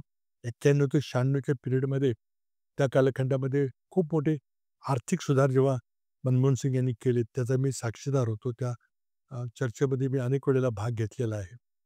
आणि त्यानंतर मग विरोधी पक्षामध्ये 96 असेल, 98 असेल, 99 परत मी होतो. 99ला माझा महाराष्ट्रातील काँग्रेस पक्षामध्ये फूट पडल्यामुळं ती निवडणूक झाली. त्यामध्ये माझा पराभव झाला. पण नंतर लगेच मला सोनिया गांधींनी 2-3 वर्षानंतर 2002 साली राज्यसभेत घेतलं आणि पुन्हा मला संसद सदस्य केलं. माझी कारकीर्द सुरू झाली. मग त्यामध्ये मी पक्षामध्ये देखील सरचिटणीस म्हणून देखील जबाबदारी स्वीकारली. आणि 2004च्या निवडणुकीनंतर जेव्हा आमचं सरकार स्थापन झालं, तेव्हा मला राज्यमंत्री म्हणून काम करायची संधी मिळाली. एका दृष्टीने मी नशीबवान आहे, की मला जवळ-जवळ 15-16 वर्ष दिल्लीमध्ये आणि सत्तेमध्ये देखील काही वर्ष 6 वर्ष काम करण्याची संधी मिळाली. आणि त्यानंतर महाराष्ट्रासारख्या एका मोठ्या राज्याचं मुख्यमंत्रीपद जवळ-जवळ 4 पावणे 4 वर्ष आणि नंतर 10 वर्ष विरोधी आमदार म्हणून. असा माझा विविध अनुभव आहे. आता माझं स्पष्ट मत आहे, की वयोमानाप्रमाणे जर मला माझ्या अनुभवाचा जर पक्षाला उपयोग करून घ्यायचा असेल, तर मी शेवटपर्यंत काम तर करत राहणारच आहे. पण आता मला वाटतं तरुणांनी विधिमंडळामध्ये, जिल्हा परिषदेमध्ये काम केलं पाहिजे. मी पुन्हा विधिमंडळामध्ये काम करणं हे काय योग्य होणार नाही. राज्याच्या राजकारणापासून निवृत्त करून देशाच्या राजकारणामध्ये मला जायला आवडेल. आता मला कुठे सत्तेचं पद मिळालं पाहिजे असा आग्रह नाहीये. पण मी इंटेलेक्च्युअली सक्रिय असणार आहे. अजूनही आहे. आणि कराडशी माझं नातं आहे ते आहेच नातं. कराडचे तर नाते. त्यामुळे त्यामुळे मी आता पुढची निवडणूक लढणार का? मग पुढं काय करणार? अशी जी अटकली आहेत, टू अर्ली. मी कराडमध्ये आहे. कराडच्या पक्षाच्या आम्ही सर्व निवडणुकी लढणार आहात. पण माझं जे इंटेलेक्च्युअल बौद्धिक जे काम असेल ते राष्ट्रीय पातळीवर असेल.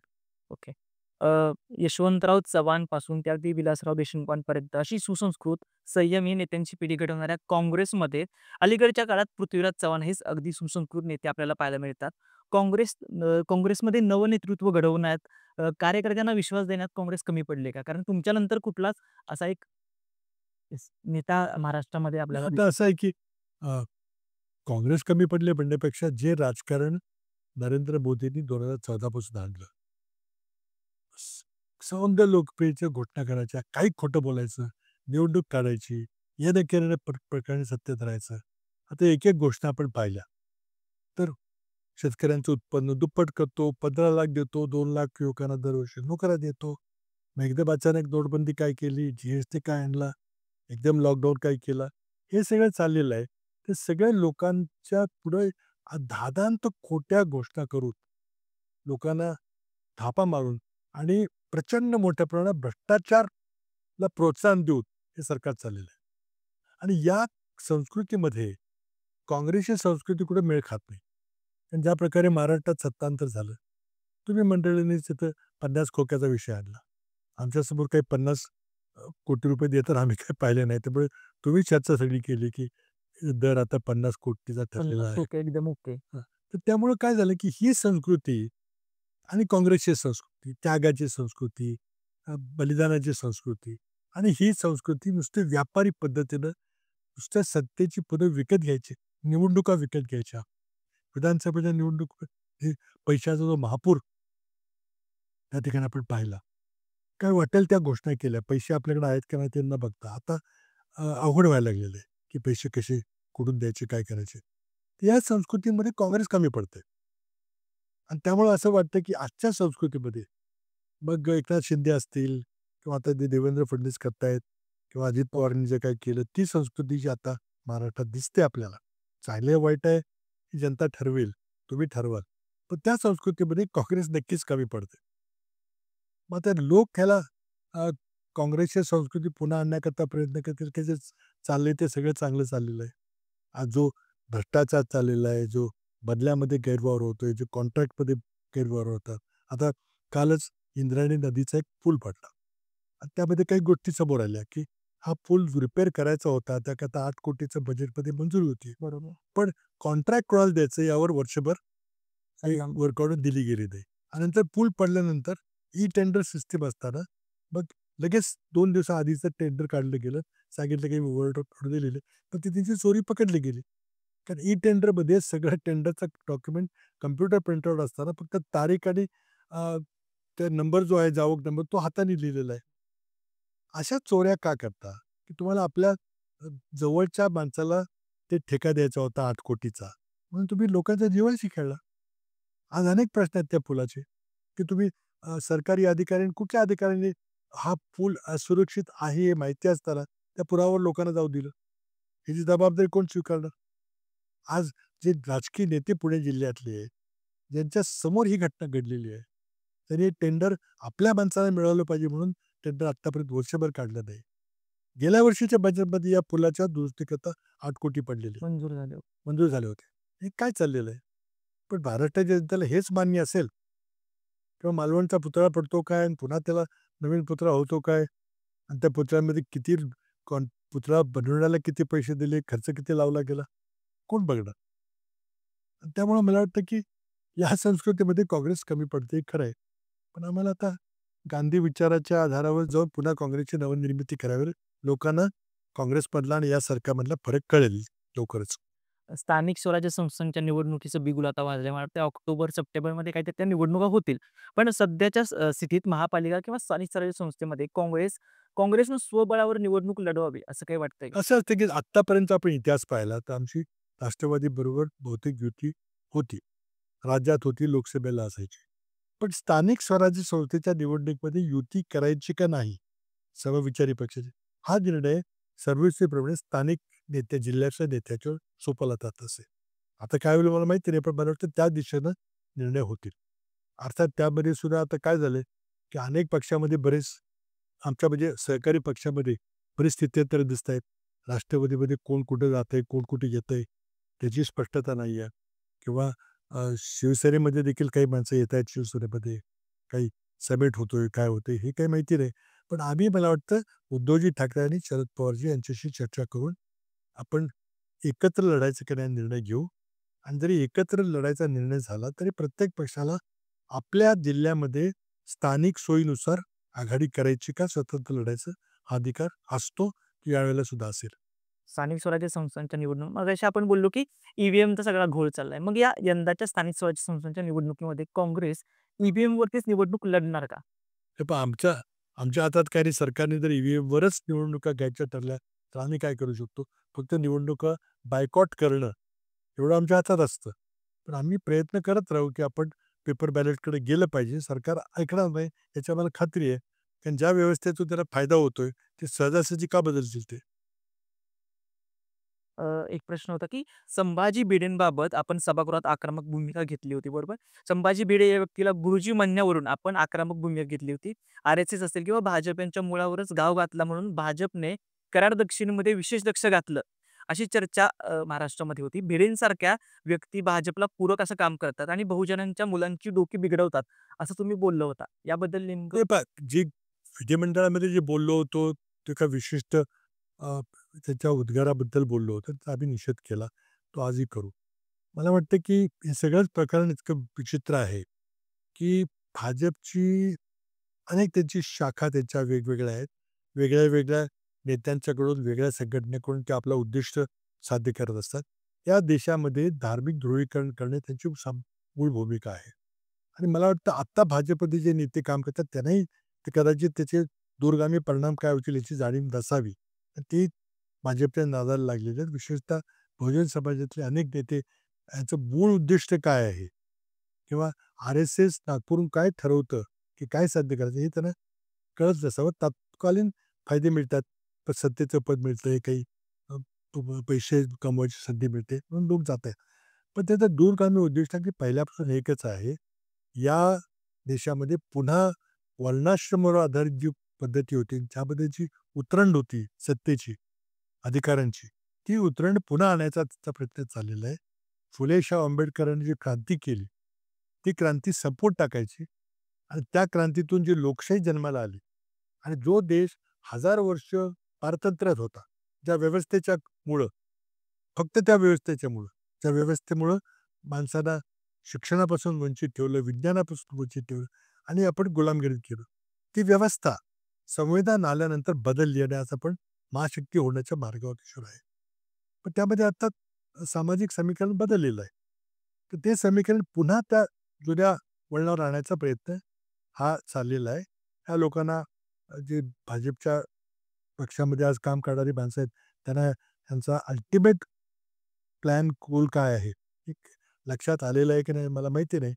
पण काँग्रेस मात्र भक्कमपणे संविधानाचा पुरस्कार करून आज समतेचं वातावरण इथे कसं येईल? जी समता शाहू महाराज, फुले, डॉक्टर आंबेडकर, अगदी छत्रपती शिवरायांच्यापासून ते समतेचा त्यांनी पुरस्कार ज्या लोकांनी या केला, त्या पुरस्काराच्या मागं, त्याच गांधीवादी विचाराच्या मागं काँग्रेस प्रयत्न करणार, की तात्कालीन सेटबॅक मिळाले तरी त्याला आम्ही सहन करून पुढे जाणार आहोत. मला वाटतं गेल्या 15 ते 20 दिवसापासून महाराष्ट्रामध्ये बऱ्यापैकी मान्सून सगळीकडे पसरलेला आहे. पाऊस पडतो सगळीकडे. पण दुसरीकडे जर बघितलं तर मराठवाड्यामध्ये अंबेजोगाई जी नगर परिषद आहे, तिकडे 15 दिवसातून एकदा पिण्याचं पाणी पोहोचलं जातंय. मग या ज्या काही प्रमुख शहरांचीच अशी अवस्था असेल, तर मग राज्यातील सामान्य जनतेचे प्रश्न आणि पाण्यासारखे मूलभूत जे काही प्रश्न आहेत, ते सत्ताधाऱ्यांकडून आणि विरोधकांकडून दुर्लक्षित केले जात आहेत आणि आजही होत आहेत. याला नेमकं कारणीभूत कोण आहे? प्रश्न त्याला असा आहे, की आपण जर नुसत्या जाहिरातबाजीवर अवलंबून राहण्याचं सरकार चालवलं आणि सवंग लोकप्रियतेच्या आधारावर मीडियाच्या मधून, जाहिरातीतून जर आपल्याला जर सरकारमध्ये राहता येतं असं असेल, तर मग काय गरज आहे? लोकांचे मूलभूत प्रश्न सोडवायची काय गरज आहे? आज 50% लोक शेतीवर आपला उदरनिर्वाह करतात. त्यांची काय दुर्दशा चालली आहे? काय फरक पडतोय? शेवटी मतं आपल्याला मिळतात. मतं मिळताना जे काही कृत्या कराव्या लागतात ते केले की आपण निवडणूक जिंकतो किंवा निवडणूक कशी हायजॅक करायची, कशी चोरून न्यायची हे सगळं त्यांना तंत्र साध्य झालेलं आहे. लोकांनी त्याच्याविरुद्ध आवाज उठवला पाहिजे. आज काय झालंय? देशामध्ये मोदी सरकार एकूण 2047 साली भारत एक विकसित राष्ट्र होईल म्हणतात. किती फसवणूक चाललेली आहे. विकसित राष्ट्राची व्याख्या काय आहे? आज आपली 4थी अर्थव्यवस्था झाली आपण म्हणतोय. खरी गोष्ट आहे. जपानला 5वी आज आहे. लवकरच 4थी होईल. पण देश श्रीमंत होते लोक. देशातले लोक श्रीमंत होत आहेत का? आज दरडोई उत्पन्नाच्या बाबतीमध्ये भारताचा 140वा क्रमांक आहे. अगदी बांगलादेश आणि श्रीलंकेसारखे देश देखील दरडोई उत्पन्नाच्या बाबतीमध्ये आपल्या पुढे आहेत, आपल्यापेक्षा जास्त समृद्ध आहेत. वास्तव आहे. आता या युद्धामध्ये काय घडलं? सरकार चर्चा करायला तयार नाही. पण वास्तव समोर आलं, ते कबूल करावं लागलं तर सरकारला स्वतः मोदींना फार अवघड पडेल. आणि फक्त तुम्ही खोट्या गोष्टी करून लोकांची फसवणूक करत राहणार. शेवटी लोकांना जेव्हा समजेल, आता लाडक्या बहिणीच्या बद्दल खरं स्वरूप लक्षात आलं. आता जेव्हा मंत्री म्हणतात, की आम्ही कर्जमाफीचं आश्वासन दिलंच नव्हतं. हे जेव्हा लोकांना समजेल, तेव्हा मला वाटतं स्थानिक स्वराज्य संस्थांच्या निवडणुकीमध्ये देखील बदल झालेला तुम्हाला दिसेल. मला वाटतं विरोध तर होतच राहील. पण सध्याच्या सरकारची अशी कोणती धोरणं आहेत किंवा कुठल्या योजना आहेत, त्या तुम्हाला सकारात्मक वाटतात, की महाराष्ट्राच्या राजकारणामध्ये किंवा महाराष्ट्राच्या भविष्याच्या दृष्टिकोनातून बघितलं तर त्या पुढं फार इम्पॅक्टफुल ठरू शकतात? आता असं आहे, कुठलीही सरकार आलं तर काही चांगली निर्णय होतात, निर्णय. काही चुकीचे निर्णय होतात. भ्रष्टाचार असतं, तो कमी जास्त प्रमाणात असतो आपण बघतो. पण त्यामुळं अ, एखादे 4-5 निर्णय चांगले गेले किंवा हे केलं तर एकंदरीत राज्याची परिस्थिती ही फार चिंताजनक आहे. ही वास्तव काही बदलता येत नाही. आता उदाहरण घ्यायचं असेल तर व्यापक प्रमाणात मोदी असतील किंवा त्यांचे इथले चेले असतील चांगले. या सरकारचं सगळं लक्ष जे आहे ते फिजिकल इन्फ्रास्ट्रक्चरकडं, म्हणजे भौतिक सुविधाकडं आहे. पूल बांधणं, रस्ते बांधणं, सेतू बांधणं वगैरे. पण त्याचबरोबर राष्ट्र महान केव्हा होतं? तर देशातली माणसं ही प्रगत होतात आणि त्यामध्ये शिक्षण असेल, त्यातलं आरोग्य असेल, संशोधन असेल, सामाजिक सुरक्षा असेल, या विषयाकडे तुम्ही संपूर्ण दुर्लक्ष केलेलं आहे. आता फिजिकल इन्फ्रास्ट्रक्चर म्हटलं म्हणजे रस्ते असतील, समृद्धी मार्ग असेल, शक्ती मार्ग असेल, त्यामध्ये कमिशनचाही विषय असतो मोठा. तर सगळं या सरकारचं लक्ष या फिजिकल इन्फ्रास्ट्रक्चरवर आहे आणि शिक्षण, आरोग्य ह्या मूलभूत गोष्टी ज्यातून देश महान होतो त्याकडे दुर्लक्ष आहे. आता या युद्धामध्ये आपण पाहिलं, चीनी अस्त्रांनी काय कमाल केली आणि आज आपण चीनच्या जवळपास आहे ना, त्या अस्त्रापैकी एकही अस्त्र आपण तयार करत नाही. चीननी तिथं बसून आपल्या घरात बसून पाकिस्तानला दुसरी शस्त्र पुरवली आणि त्याचे काय परिणाम झाले त्याची चर्चा करायला सरकारच तयार नाही. आपण कुठे आहेत? आज चीनशी तुम्ही बराबरी करू शकता का? युद्धामध्ये तलवारच्या बाबतीत काय झालं? तुम्हाला निमूटपणे, "नाही, नाही, नाही, चीन कुठं आलं नाही, आमच्या जमीन खेळचं." खोटं सांगावं लागलं देशाला. हे कशामुळे झालं? चीनने खूप ते अडचणीतून गेले. आपल्यानंतर स्वतंत्र झालेला देश आहे. पण त्यांनी शिक्षणावर आणि संशोधनावर, मूलभूत गोष्टींच्यावर, मनुष्यबळ विकास करण्यावर प्रचंड लक्ष केंद्रित केलं. जे आपण केलेलं नाही आणि त्याचे परिणाम आपल्याला भोगावे लागतील. तुम्ही मगाशी समृद्धी महामार्गाचा विषय काढला. समृद्धी महामार्गावरती तुम्ही प्रवास केला असेल साहजिकच. तो एकंदरीत एक्सपिरियन्स कसा होता? आणि त्याला जोडूनच असा प्रश्न होता, की देवेंद्र फडणवीस यांचा एक ड्रीम प्रोजेक्ट आहे, की शक्तिपीठ महामार्ग तो कोल्हापूरमधून जातोय. तिथल्या कोल्हापूरवासियांचा त्यासाठी विरोध आहे. यावर तुमचं मत नेमकं काय? हे पहा काय, समृद्धी महामार्गाची विस्तृत चर्चा झाली पाहिजे. ती काही होत नाही आणि मला वाटतं CAG पण काही करेल का नाही मला माहीत नाही. मी साधं गणित केलं होतं. अगदी back of the envelope calculation. UP सरकारनं 13 महामार्ग केले. आपल्यासारखे एक्सप्रेसवे केले. त्या महामार्गाची लांबी किती आहे? तो किती पदरी आहे? 4 पदरी आहे, 6 पदरी, 8 पदरी आहे. तर लेन किलोमीटर हे त्याचं प्रमाण असतं. एका लेनला 1 किलोमीटर लांबीच्या लेनला तयार करायला किती पैसे लागतात? आता UP सरकारच्या 13 एक्सप्रेसवेची सगळी माहिती आपल्याला उपलब्ध आहे आणि समृद्धी महामार्गाची माहिती उपलब्ध आहे. तुम्ही साधं गणित करा, की समृद्धी महामार्गाच्या पर किलोमीटर कॉस्ट किती आहे आणि भाजपच्याच उत्तर प्रदेशच्या सरकारने केलेल्या 13 एक्सप्रेसवेची पर लेन किलोमीटर माहिती किती आहे? त्याचं लगेच सगळं गणित लक्षात येईल आपल्याला. आमचाच प्रश्न आहे त्यामध्ये आरोप आहे, की यामध्ये CAGची इन्क्वायरी निपक्षपाती झाली पाहिजे. ते भाजप सरकार असताना होणार नाही. कदाचित सरकार जेव्हा बदलेल, वेगळं सरकार येईल, तेव्हा ही चौकशी नक्की होईल. आणि त्यामध्ये मग किती त्यामध्ये एक फरक आहे, एकंदरीत महामार्गाच्या खर्चामध्ये ते लोकांना लक्षात येईल. आणि तो फरक म्हणजे काय? कोणाच्या तरी खिशात काहीतरी ती चिरीमिरी गेलेली आहे. आणि तेच तुम्हाला आता शक्ती महामंडळ करायचं आहे. गरज नसताना तुम्हाला रस्ते बांधायचे. लोकांना विश्वासात न घेता, पण मी शिक्षणामध्ये लक्ष केलं तर देशातलं एकही विश्वविद्यालय जगाच्या पहिल्या 100 मध्ये नाही आहे. हे भूषण आपल्याला वाटतं का? महाराष्ट्रातल्या आज कृषी महाविद्यालयामध्ये, कृषी विश्वविद्यालयामध्ये जी आपली राहुरीसारखी विद्यालय 70% जागा अध्यापकाच्या रिक्त आहेत. IIT ज्याचा आपल्याला नेहरूंनी जे IIT तयार केलं त्याचा देशाला अभिमान आहे. आज IITमध्ये शिकून अनेक लोकं Microsoft, Google, IBM सारख्या पदावर तिथं कार्यरत आहेत. तिथं मुख्याधिकारी म्हणून काम करतात. ते कुठून शिकून गेले? ते IITमधून शिकून गेले. तर IITमध्ये आज परिस्थिती काय? ते 41% प्राध्यापकाची पदं रिक्त आहेत. मोदी सरकारला त्याचं काही घेणं-देणं नाही. संशोधनाच्या बाबतीमध्ये आज राष्ट्रीय उत्पन्नाच्या किती टक्के आपण खर्च करतो? तर चीन 2.5% खर्च करतं. अमेरिका 3.5% खर्च करते. जगातले सर्व विकसित प्रगत देश 2, 2.5, 3% आपल्या एकूण उत्पन्नाचा खर्च करतात. भारतामध्ये तो खर्च 0.7% आहे. मी सरकारमध्ये असताना मी विज्ञान तंत्रज्ञान खात्याचा मंत्री होतो काही दिवस. भारताचा एकूण विज्ञान तंत्रज्ञानावर रिसर्च अँड डेव्हलपमेंटवर 1% खर्च होत असे. तो आज 0.7% आलेला आहे. अमेरिकेचा 3.6% आहे. तर कशी तुम्ही चीनची बरोबरी करणार? आणि मोदींना आणि आपल्या महाराष्ट्र सरकारला फक्त रस्ते बांधायचे आहेत, कॉन्ट्रॅक्ट द्यायचा आहे, त्यातलं कमिशन घ्यायचं आहे. लोकांनी कसा गंभीर विचार केला पाहिजे. नुकताच मला वाटतं की अहमदाबादमध्ये विमान अपघात झाला होता. या अपघातामध्ये बऱ्यापैकी 265 लोकांचं मरण झालं. कदाचित ही फार दुःखद घटना आहे. ही व्हायला नको पाहिजे होतं. पण या अपघातामध्ये मृत्युमुखी पडलेल्या लोकांना केंद्र सरकारकडून ₹1,00,00,000 आव्हान म्हणजे जाहीर केले की ₹1,00,00,000 देऊ. पण रेल्वेसारख्या ठिकाणी जर अपघात झाला असेल तर त्याला ₹10,00,000 मिळतात. एस-टी सारख्या ठिकाणी अपघात झाला तर त्याला ₹5,00,000 मिळतात. मात्र शेतात जर कुठल्या कामगाराचा किंवा शेतकऱ्याचा मृत्युमुखी झाला तर त्याला ₹1,00,000 किंवा 50,000 ची मदत होते. मग या सगळ्याकडे बघितलं तर शेतकऱ्यांचं मरण खरंच स्वस्त झालंय का? आणि सरकार कॅटेगरी पाहून मदतीची अमाउंट डिक्लेअर करतं असं काय आहे का? स्पष्टच आहे की सरकार श्रीमंत लोक जे विमानाने प्रवास करतात त्याच्या कुटुंबाला अर्थात पद्धतीने असतात. त्यात विमा व्यवस्थाही असते. विमान अपघात झाला तर ऑटोमॅटिक काही विमा असतो. त्या विम्याच्या व्यवस्थेतून पैसे मिळतात. मला वाटतं शेतकऱ्याच्या मृत्यूकरता, अपघाती मृत्यू असेल किंवा अ, काही आत्महत्या असेल, त्याला मला वाटतं ₹1,00,000 ही रक्कम खूप आधी ठरली होती. ती अतिशय अपर्याप्त आहे. त्या रकमेमध्ये वाढ केली पाहिजे. पण मुळातच आत्महत्या होतातच का? तर आत्महत्या न होतील याकरता सरकार काय करते? त्याकरता काय खर्च करते हे महत्त्वाचं आहे. मला वाटतं की अहमदाबादची दुर्घटना अत्यंत दुर्दैवी होती. त्यावर भाष्य करणं का झाली वगैरे जे करणं उपयुक्त योग्य होणार नाही. जेव्हा चौकशी पूर्ण होईल, ब्लॅक बॉक्स, कॉकपिट व्हॉईस रेकॉर्डरचं अनालिसिस होईल, त्यावेळेला काय झालं ते कळेल. कारण हा फार मोठा आंतरराष्ट्रीय विषय झालेला आहे.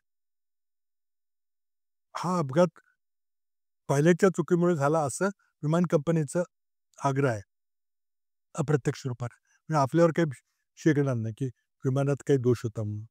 आणि मग अर्थातच पायलटची चूक होणं हे काही शक्य नाही, कारण इतके चांगल्या प्रकारे ट्रेन झालेले पायलट असतात. पण हे आंतरराष्ट्रीय मोठा विषय झालेला आहे. कारण त्यामध्ये मग जे 2 विमान कंपन्या ज्या आज मोठी विमानं तयार करतात, एक अमेरिकेतली आणि एक फ्रान्समधली आहे. त्यांच्यामध्ये व्यापारी स्पर्धा आहे.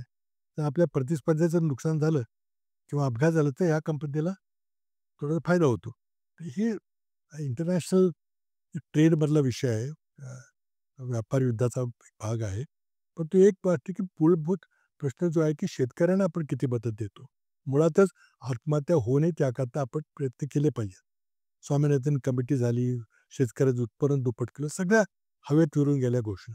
पण शेतकऱ्याची परिस्थिती काही सुधारली नाही. आणि मी सांगितल्याप्रमाणे आजही दररोज 7 शेतकऱ्यांच्या आत्महत्या महाराष्ट्रात होत आहेत. महाराष्ट्र सरकारचं लक्ष नाही आहे. खोट्या घोषणा देऊन कर्जमाफी करतो, हे करतो. अरे कर्जमाफीची पाळी कशाला यायची? त्याकडे काही सरकारचं लक्ष नाही आहे.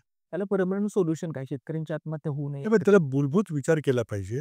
नंतर की आधारभूत व्यवस्था जी आहे, ती आधारभूत किंमत व्यवस्था याला केंद्र सरकार जबाबदार आहे, की बाजारातल्या किमती आधारभूत किमती खाली येणारच नाहीत. त्यामुळे सरकारला हस्तक्षेप करावा लागणार नाही. अशी व्यवस्था तुम्ही का करत नाही? आंतरराष्ट्रीय दबावाखाली तुम्ही आयात-निर्यात का करता? गुजरातच्या काही व्यापाऱ्यांचा एक जो गट आहे, प्रेशर गट आहे, त्याच्या दबावाखाली नरेंद्र मोदी का वागतात? हे मूलभूत प्रश्न आहेत. आजही आपल्याला खाद्यतेल का आयात करावं लागतं? आणि तुम्ही दुसऱ्या बाजूला सोयाबीनला दर देत नाही. ही विसंगती कोण दुरुस्त करणार? मला वाटतं मोदी सरकारचं शेतकऱ्यांच्या बाबतीमध्ये एक वेगळा दृष्टिकोन आहे. फार नकारात्मक दृष्टिकोन आहे. त्यामुळे जोपर्यंत मोदी सरकार केंद्रात आहे, त्यामुळे शेतकऱ्यांची परिस्थिती काही सुधारेल असं मला वाटत नाही. महाविकास आघाडीचं नेमकं भविष्य काय असेल? म्हणजे अजितदादांच्या रूपानं एक गट सत्तेत आहे. एकनाथ शिंदेच्या रूपानं दुसरा गट शिवसेनेचा सत्तेमध्ये आहे. पण या सगळ्यामध्ये काँग्रेसचं कुठेतरी नुकसान होतंय, असं वाटत नाही का? हे नुकसान होतंय म्हणजे नुकसान केलं. हे सत्तांतर करून जे सरकार बदललं, ते सगळं एका प्लॅनचाच भाग आहे. आणि त्यामुळं जे अमित शहा म्हणतात, की काँग्रेसमुक्त किंवा विरोधी पक्षमुक्त आम्हाला राजकारण करते, त्यांना लोकशाहीच मान्य नाहीये. शेवटी काँग्रेस पक्ष मुक्त झाला, विरोधी पक्ष मुक्त झाला, की मग एक पक्ष लोकशाही होईल. जी चीनमध्ये आहे किंवा रशियामध्ये होती. तुम्हाला तसं अरे करायचं का? RSSला तेच अभिप्रेत आहे, की फक्त एका विचाराचं सरकार असलं पाहिजे. त्यामुळे काही जरी झालं तरी एक देश एक निवडणूक. हं. एक देश एक निवडणूक म्हणजे काय? तुम्हाला एकत्र निवडणूक घ्यायची, मग एकत्र निवडणूक का म्हणत नाही? एक देश एक निवडणूक, एक देश एक टॅक्स आणि एक देश एक ही कुठून कल्पना आली? तरी हिटलरच्या जर्मनीमधून आली. हिटलरच्या जर्मनीमधलं सर्वात प्रसिद्ध घोषवाक्य काय होतं? ते जर्मनमधलं वाक्य आहे, की "आइन फोल्क, आइन राइक, आइन फ्युहरर." म्हणजे एक देश, एक राज्य आणि एक नेता. फार प्रसिद्ध वाक्य दुसऱ्या महायुद्धातलं 30च्या दशकातलं वाक्य आहे. ते मोदींनी हिटलरची प्रेरणा घेऊन तिथं आणलेलं आहे. एक देश, एक निवडणूक, एक देश, एक कर पद्धती. काय 12 वाजले एसटीमुळं बघितलं आपण. तर हे एक म्हणजे काय? आणि त्यामुळं आता काही लोकांना हिंदू राष्ट्र निर्माण करायचं. हिंदू राष्ट्र म्हणजे काय? तुम्ही पाकिस्तान घेणार, अफगाणिस्तान घेणार, म्यानमार घेणार, बांगलादेश घेणार. कुठलं राज्य करणार आपण? म्हणजे काँग्रेसच्या काळामध्ये हिंदू सेफ नव्हते, असा त्यांचा एक प्रोपगंडा पसरवला जातो, की आता सगळे हिंदू सेफ आहेत आणि 2014 नंतर आणि त्याच्या आधी ज्यावेळेस काँग्रेसची सत्ता होती त्यावेळेस हिंदू सेफ नव्हते. त्यामुळे त्याच्यावर काही भाष्य करणं उचित होणार नाही. इतकं द्वेषपूर्ण वातावरण निर्माण करायचा प्रयत्न चाललेला आहे, की त्यांना एकंदरीत मी मगाशी सांगितल्याप्रमाणे त्यांना जी जुनी वर्णाश्रमावर आधारित पद्धती पुन्हा आणायची आहे. नाझी. आणि त्यामुळं त्याच्याकरता काही रचना केली, काय केलं आणि त्यांना वाटतं, की संविधान हे आपल्या वाटेतला अडसर आहे. आणि जर संविधान असेल किंवा त्या संविधानाला अभिप्रेतलेली लोकशाही असेल, हे सगळं मोडल्याशिवाय चालणार नाही. म्हणून मग अ, विरोधी पक्ष नष्ट करा. मग असं हिंदू सेफ नाहीत, कटेंगे-बटेंगे हे सगळ्या ज्या गोष्टीच्या आहेत, ते त्या दिशेने जाणाऱ्या गोष्टी आहेत. आणि आज आपण जगाची परिस्थिती पाहिली तर जे थिओक्रेटिक देश आहेत, म्हणजे धर्मावर आधारित ज्या ठिकाणी राज्यव्यवस्था चालते, ते एकही देश कुठे समृद्ध झालेला आपल्याला दिसत नाही. आज सगळे देश जे सेक्युलर देश आहेत, सर्व आता आता अमेरिकेमध्ये 9/11चा इतका मोठा हल्ला झाला. एका मुस्लिम धर्मियाने तो केला. त्याचा प्रणेता ओसामा बिन लादेन होता. आणि त्या लोकांनी केलं, पण तरी तिथं मुस्लिम धर्मीय लोकांच्याबद्दल द्वेषाची भावना नाहीये. हे काही व्यक्तींनी केलं. त्याने असं केलं का, त्या देशातल्या सगळ्या लोकांना आम्ही अमेरिकेमध्ये यायची बंदी करू. तर त्यातलं एकही मुस्लिम धर्मीयाला आम्ही अमेरिकेत येऊ देणार नाही, का तुम्ही आमच्यावर हल्ला काय केला. केलं? असं होत नाही कधी. आता ती व्यक्ती असते, त्या व्यक्ती किंवा त्या विचाराची काही माणसं असतात, तो ग्रुप असतो. आज जर्मनीमध्ये 60 लाख ज्यूंना जाळून मारलं. मग ख्रिश्चन लोक काय क्रूर आहेत, दुष्ट आहेत? ते एका माणसाच्यामुळे घडलं. त्यामुळे सगळ्या धर्मालाच तुम्ही बदनाम करू शकत नाही. पण इथं ते चाललेलं आहे. अशा सगळ्या गोष्टी आहेत. थोडंसं राजकारणाबद्दल आपण चर्चा करतच राहू. पण थोडंसं राजकारण सोडून मी तुम्हाला प्रश्न विचारतो. सध्या लेटेस्ट चित्रपट कुठला पाहिला होता तुम्ही आणि आवडला होता का? त्यामुळे मी जास्तीत जास्त काही ठराविक मराठी चित्रपट पाहतो. अ, आणि ते सुद्धा नीट त्याची माहिती घेऊन, की कुठला काय आहे ते. सर्वसाधारण मला पाहायला काही फार वेळ मिळत नाही. आणि तसं मला डॉक्युमेंटरी बघण्यामध्ये जास्त इंटरेस्ट आहे. डॉक्युमेंटरी कशा प्रकारच्या डॉक्युमेंटरी? त्या सायन्सच्या असतील, हिस्ट्रीच्या असतील, राजकीय असतील. अ, इ त्या काही घडलेल्या घटनाबद्दलच्या त्या मला वेळ मिळाला तेव्हा आता YouTubeमुळं आणि आता कम्प्युटरमुळे क्रांती झालेली काही फोटो एकाने पाहता येतं. परंतु सर्वसाधारणपणे थिएटरमध्ये जाऊन सिनेमा बघायची काही फार संधी मिळत नाही. काही-काही ठिकाणी फॅमिलीबद्दल किंवा मित्रांच्याबद्दल अजूनही संधी मिळाली तर मी जातो. आणि काही फार चांगले जे हॉलिवूडचे सिनेमा आहेत ते आवर्जून मी पाहतो, की जे खूप चांगले प्रसिद्ध आहेत. आता पत्रकारितेच्या बद्दलचा एक सिनेमा पाहिला, तर पोस्ट म्हणून सिनेमा आला होता. पोस्ट बरोबर. तो त्यामध्ये ज्या घटना घडल्या अमेरिकेत त्याबद्दलचं डॉक्युमेंटरी प्रकारचा तो खऱ्या घटनांच्यावरचा चित्रपट होता. फार चांगला होता. असे काही निवडक चित्रपट म्हणजे चांगली प्रसिद्धी होते किंवा जे अवॉर्ड विनिंग चित्रपट आहेत, ते पाहायचा मी प्रयत्न करतो. अलीकडच्या काळामध्ये मला अ, फुले चित्रपट पाहायचा आहे, पण मला संधी मिळाली नाही अजूनही. निश्चितच जाऊन बघणार आहे. पण असे जे काही प्रसिद्ध चित्रपट मराठीमधले सुद्धा असतील, तर ते मी पाहिलेले विशेषतः जुन्या काळामध्ये जब्बार पटेलनी काढलेले अ, काही चित्रपट, सामना चित्रपट असेल किंवा जयत जयत असेल, ते माझे खूप आवडीचे मराठी चित्रपट आहेत. सगळे चित्रपट पाहता येतील असं काही शक्यच होत नाही. आवडता हिरो कुठला आहे? बाबांचा आवडता हिरो कोण आहे? हिरो म्हणा तर ते वयाप्रमाणे बदल होत राहतात. अलीकडे तर काही अवघड आहे, कारण नवीन हिरोची काही ओळखच नाहीये. नवीन पिढी. जुन्यातला एखादा असेल तर तो कोणता असेल? तर आमच्या काळामध्ये त्रिकूट होतं. अ, राज कपूर, देवानंद आणि दिलीप कुमार. त्यातले बदलून आवडते पण जुन्या काळात. त्यानंतर मग बदलत गेले. अमिताभ बच्चन वगैरे आले. मग हिंदी सिनेमामधले चित्रपट. अ, हॉलिवूडचे पण पाहिले तर तिथले काही प्रसिद्ध म्हणजे माझा आवडता एक नट जो आहे तो ग्रेगरी पेक आहे. तो खूप चांगला अभिनेता होता.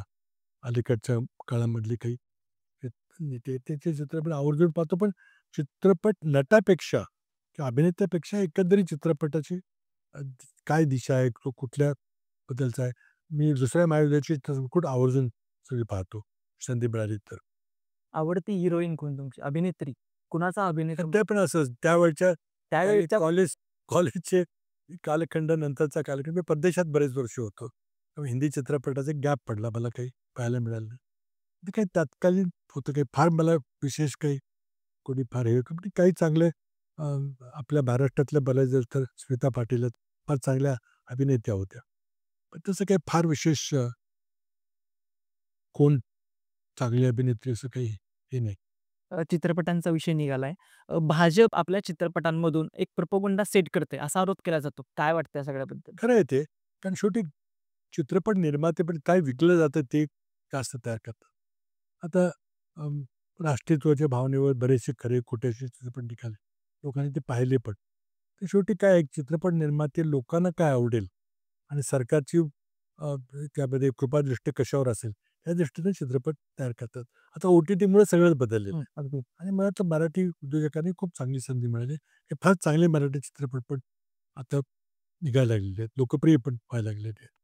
करंट हॅपनिंगसाठी म्हणजे चालू घडामोडी अपडेट जाण्यासाठी बाबा नेमकं काय फॉलो करतात? काय वाचतात? काय बघतात?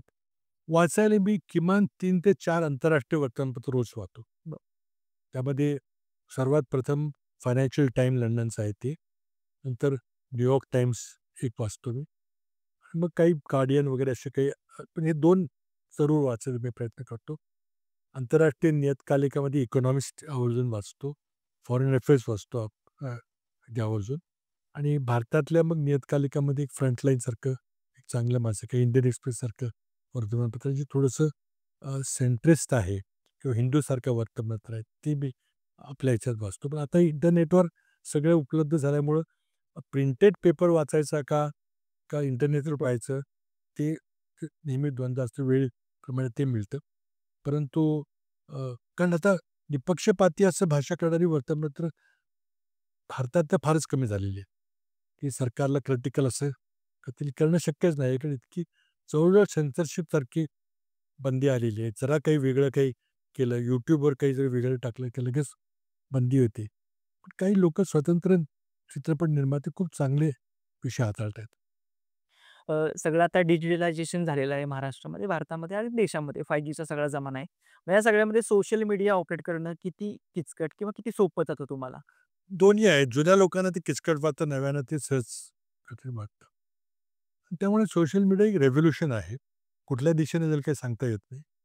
आणि आता त्याला जोड मिळालेली आहे आर्टिफिशियल इंटेलिजन्सची, एआयची. आणि त्यामुळे खरंच कुठल्या दिशेने काही जात नाही किंवा लोकांनी फार भयानक असं भाकीत केलेलं आहे, की एआयमुळं फार फार मोठ्या प्रमाणात नोकऱ्या जातील. कुठलंही क्षेत्र घेतलंय, की त्यावर अ, धोक्याचं संकट आहे. वकिलीचा व्यवसाय असेल, वैद्यकीय व्यवसाय असेल, पत्रकारिता व्यवसाय असेल, सगळीकडेच प्रॉब्लेम आहे. आणि आपण पाहिलेलं आहे, की एआयमुळं समजा एखादं पत्र लिहायचं असेल किंवा एखादा अर्ज लिहायचा असेल, त्यामध्ये करेक्ट इन्स्ट्रक्शन दिलं एका मिनिटात क्षणार्धात उत्तर येतं. एक क्रांतिकारकच आहे. आणि म्हणजे आम्ही आता कम्प्युटर क्षेत्रातला विद्यार्थी आहे. पण इतक्या झपाट्याने, इतक्या लवकर क्रांती होईल असं आम्हालाही वाटलं नव्हतं. ती झालेली आहे. दररोज बघतोय आपण कुठल्या जग निघालेलं आहे. आणि त्यामुळं रोबोटिक्स असेल, बिग डेटा असेल, डेटा सायन्स असेल किंवा हे जे सगळे 3D प्रिंटिंगसारखे विषय आहेत किंवा आता अ, चीनमध्ये लो हाईट इकॉनॉमी म्हणून प्रकार सुरू झालेला आहे. म्हणजे ड्रोननी वस्तू डिलिव्हर करायच्या आणि ड्रोनच्या एअर टॅक्सी सुरू करायच्या. त्यामुळं रस्त्यातली गर्दी, ट्रॅफिक जॅम वगैरे हे काही न करता ड्रोननी उडायचं आणि लगेच तिथं जाऊन उतरायचं. आणि फार मोठ्या प्रमाणात चीनमध्ये आता डिलिव्हरी ज्या ई-कॉमर्स कंपन्या आहेत, त्या आपल्या मालाची डिलिव्हरी या ड्रोननी करतायत. त्यामुळे लो हाईट इकॉनॉमी एक वेगळा प्रकार चीनमध्ये सुरू झालेला आहे. आपण खूप मागे आहोत त्यामध्ये. पण त्यामुळे कुठल्या दिशेनं चाललेलं आहे ना, आपण कदाचित काही गोष्टींमध्ये एकानं आपण कॅचअप करू शकू. म्हणजे ज्या मार्गानं पाश्चिमात्य देश किंवा चीन चाललेला आहे, त्याच मार्गाने आपल्याला गेलं पाहिजे असं नाही. कदाचित आपण काही स्टेजेस टाळून आपण एकदम पुढच्या स्टेपला जाऊ शकू. पण त्याकरता शिक्षणावर आपल्याला भर द्यावी लागेल आणि नरेंद्र मोदी यांचं स्वतःचं शिक्षण बेताच असल्यामुळं किंवा नसल्यामुळं ते काही शिक्षणाकडे लक्ष देत आहेत. त्यामुळे भारताचं फार मोठं नुकसान होतं. अगदी. मी तुम्हाला ऑप्शन देणार नाही, पण हा प्रश्न बंधनकारक आहे. महाराष्ट्र काँग्रेसमधील सध्या कोणत्या युवा नेत्यात तुम्ही उद्याचं पक्षाचं भविष्य बघताय? त्यामुळे ऑप्शन देत नाही, पण तुम्हाला एक काय वाटतं? आणि एक असं एका नेत्याचं नाव देणं हे अन्याय होईल त्या इतर नेत्यांच्यावर. पण मला वाटतं काही चांगली नेते आहेत, जे आज अनेक वेळेला विधानसभेत निवडून आले. त्यांचं विधानसभेमध्ये प्रभावी काम आहे जसं की आणि त्यामुळं नाव बरीच माणसं आहेत. त्यामुळे सर्व पक्षांचे आमच्या पक्षात असं नाही. इतर पक्षात राष्ट्रवादीमध्ये काही चांगले नाही, नेते आहेत. पक्षाचं भवितव्य म्हणून तुम्ही त्या नेत्याकडे बघू शकता, की युवा नेतृत्व. नाही बघ, कुणीतरी पक्षाचं नेतृत्व करणारच आहे. म्हणजे त्यामध्ये काय तो नवा नेता असेल, ते करेलच. आता त्याला कुठली परिस्थिती असेल, कुठल्या परिस्थितीमध्ये तो कसा आहे आणि देशाची विचारधारा, पक्षाची विचारधारा तो सांभाळून पुढे नेईल का? किंवा त्यामध्ये बदल करेल किंवा सवंग लोकप्रियतेकरता बदल करून मग दिशाच फरफटून टाकेल. हे चिंतेचे विषय आहेत. पण केपेबल खूप चांगली नवीन मुलं आपल्याला येताना दिसतायत. मला काही तशी चिंता वाटत नाही. मला वाटतं, की या सगळ्या चर्चेच्या पॉडकास्टच्या आपण शेवटाकडे वळूयात. या सगळ्या शेवटाला मी रॅपिड फायर नावाचा एक गेम खेळतो. तुम्हाला 2 ऑप्शन देईल, त्यातला तुम्हाला एक पटकन निवडायचं आहे. कराड का मुंबई? आत्ता तरी मुंबई. महाविकास आघाडी का काँग्रेस? नेहमी काँग्रेसचा अर्थातच, पण त्याकरता महाविकास आघाडीची गरज लागेल. अच्छा. राहुल गांधी का नरेंद्र मोदी? शे ते उत्तर देण्यात काही अर्थच नाहीये. नरेंद्र मोदी ते राहुल गांधीची तुलनाच होऊ शकत नाही. अच्छा.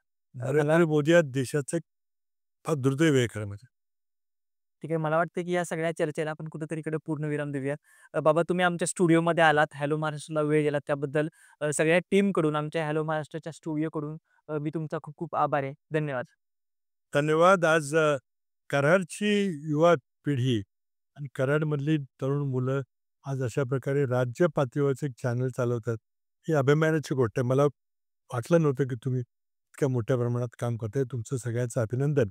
आणि मुद्दाम मी या स्टुडिओमध्ये पाहायला आलो, की कराडला खरंच चाललंय कार्य. तर ह्या गोष्टी फक्त पुणे, मुंबईलाच होतात अगदी. आणि कराडसारख्या एका तालुक्याला ही होऊ शकेल, हा विश्वास बसणंच अवघड आहे. तर मी स्वतः आलो. खूप चांगलं काम करताय. हे चालू ठेवा. तुम्हाला शुभेच्छा. Thank you. Thank you so much.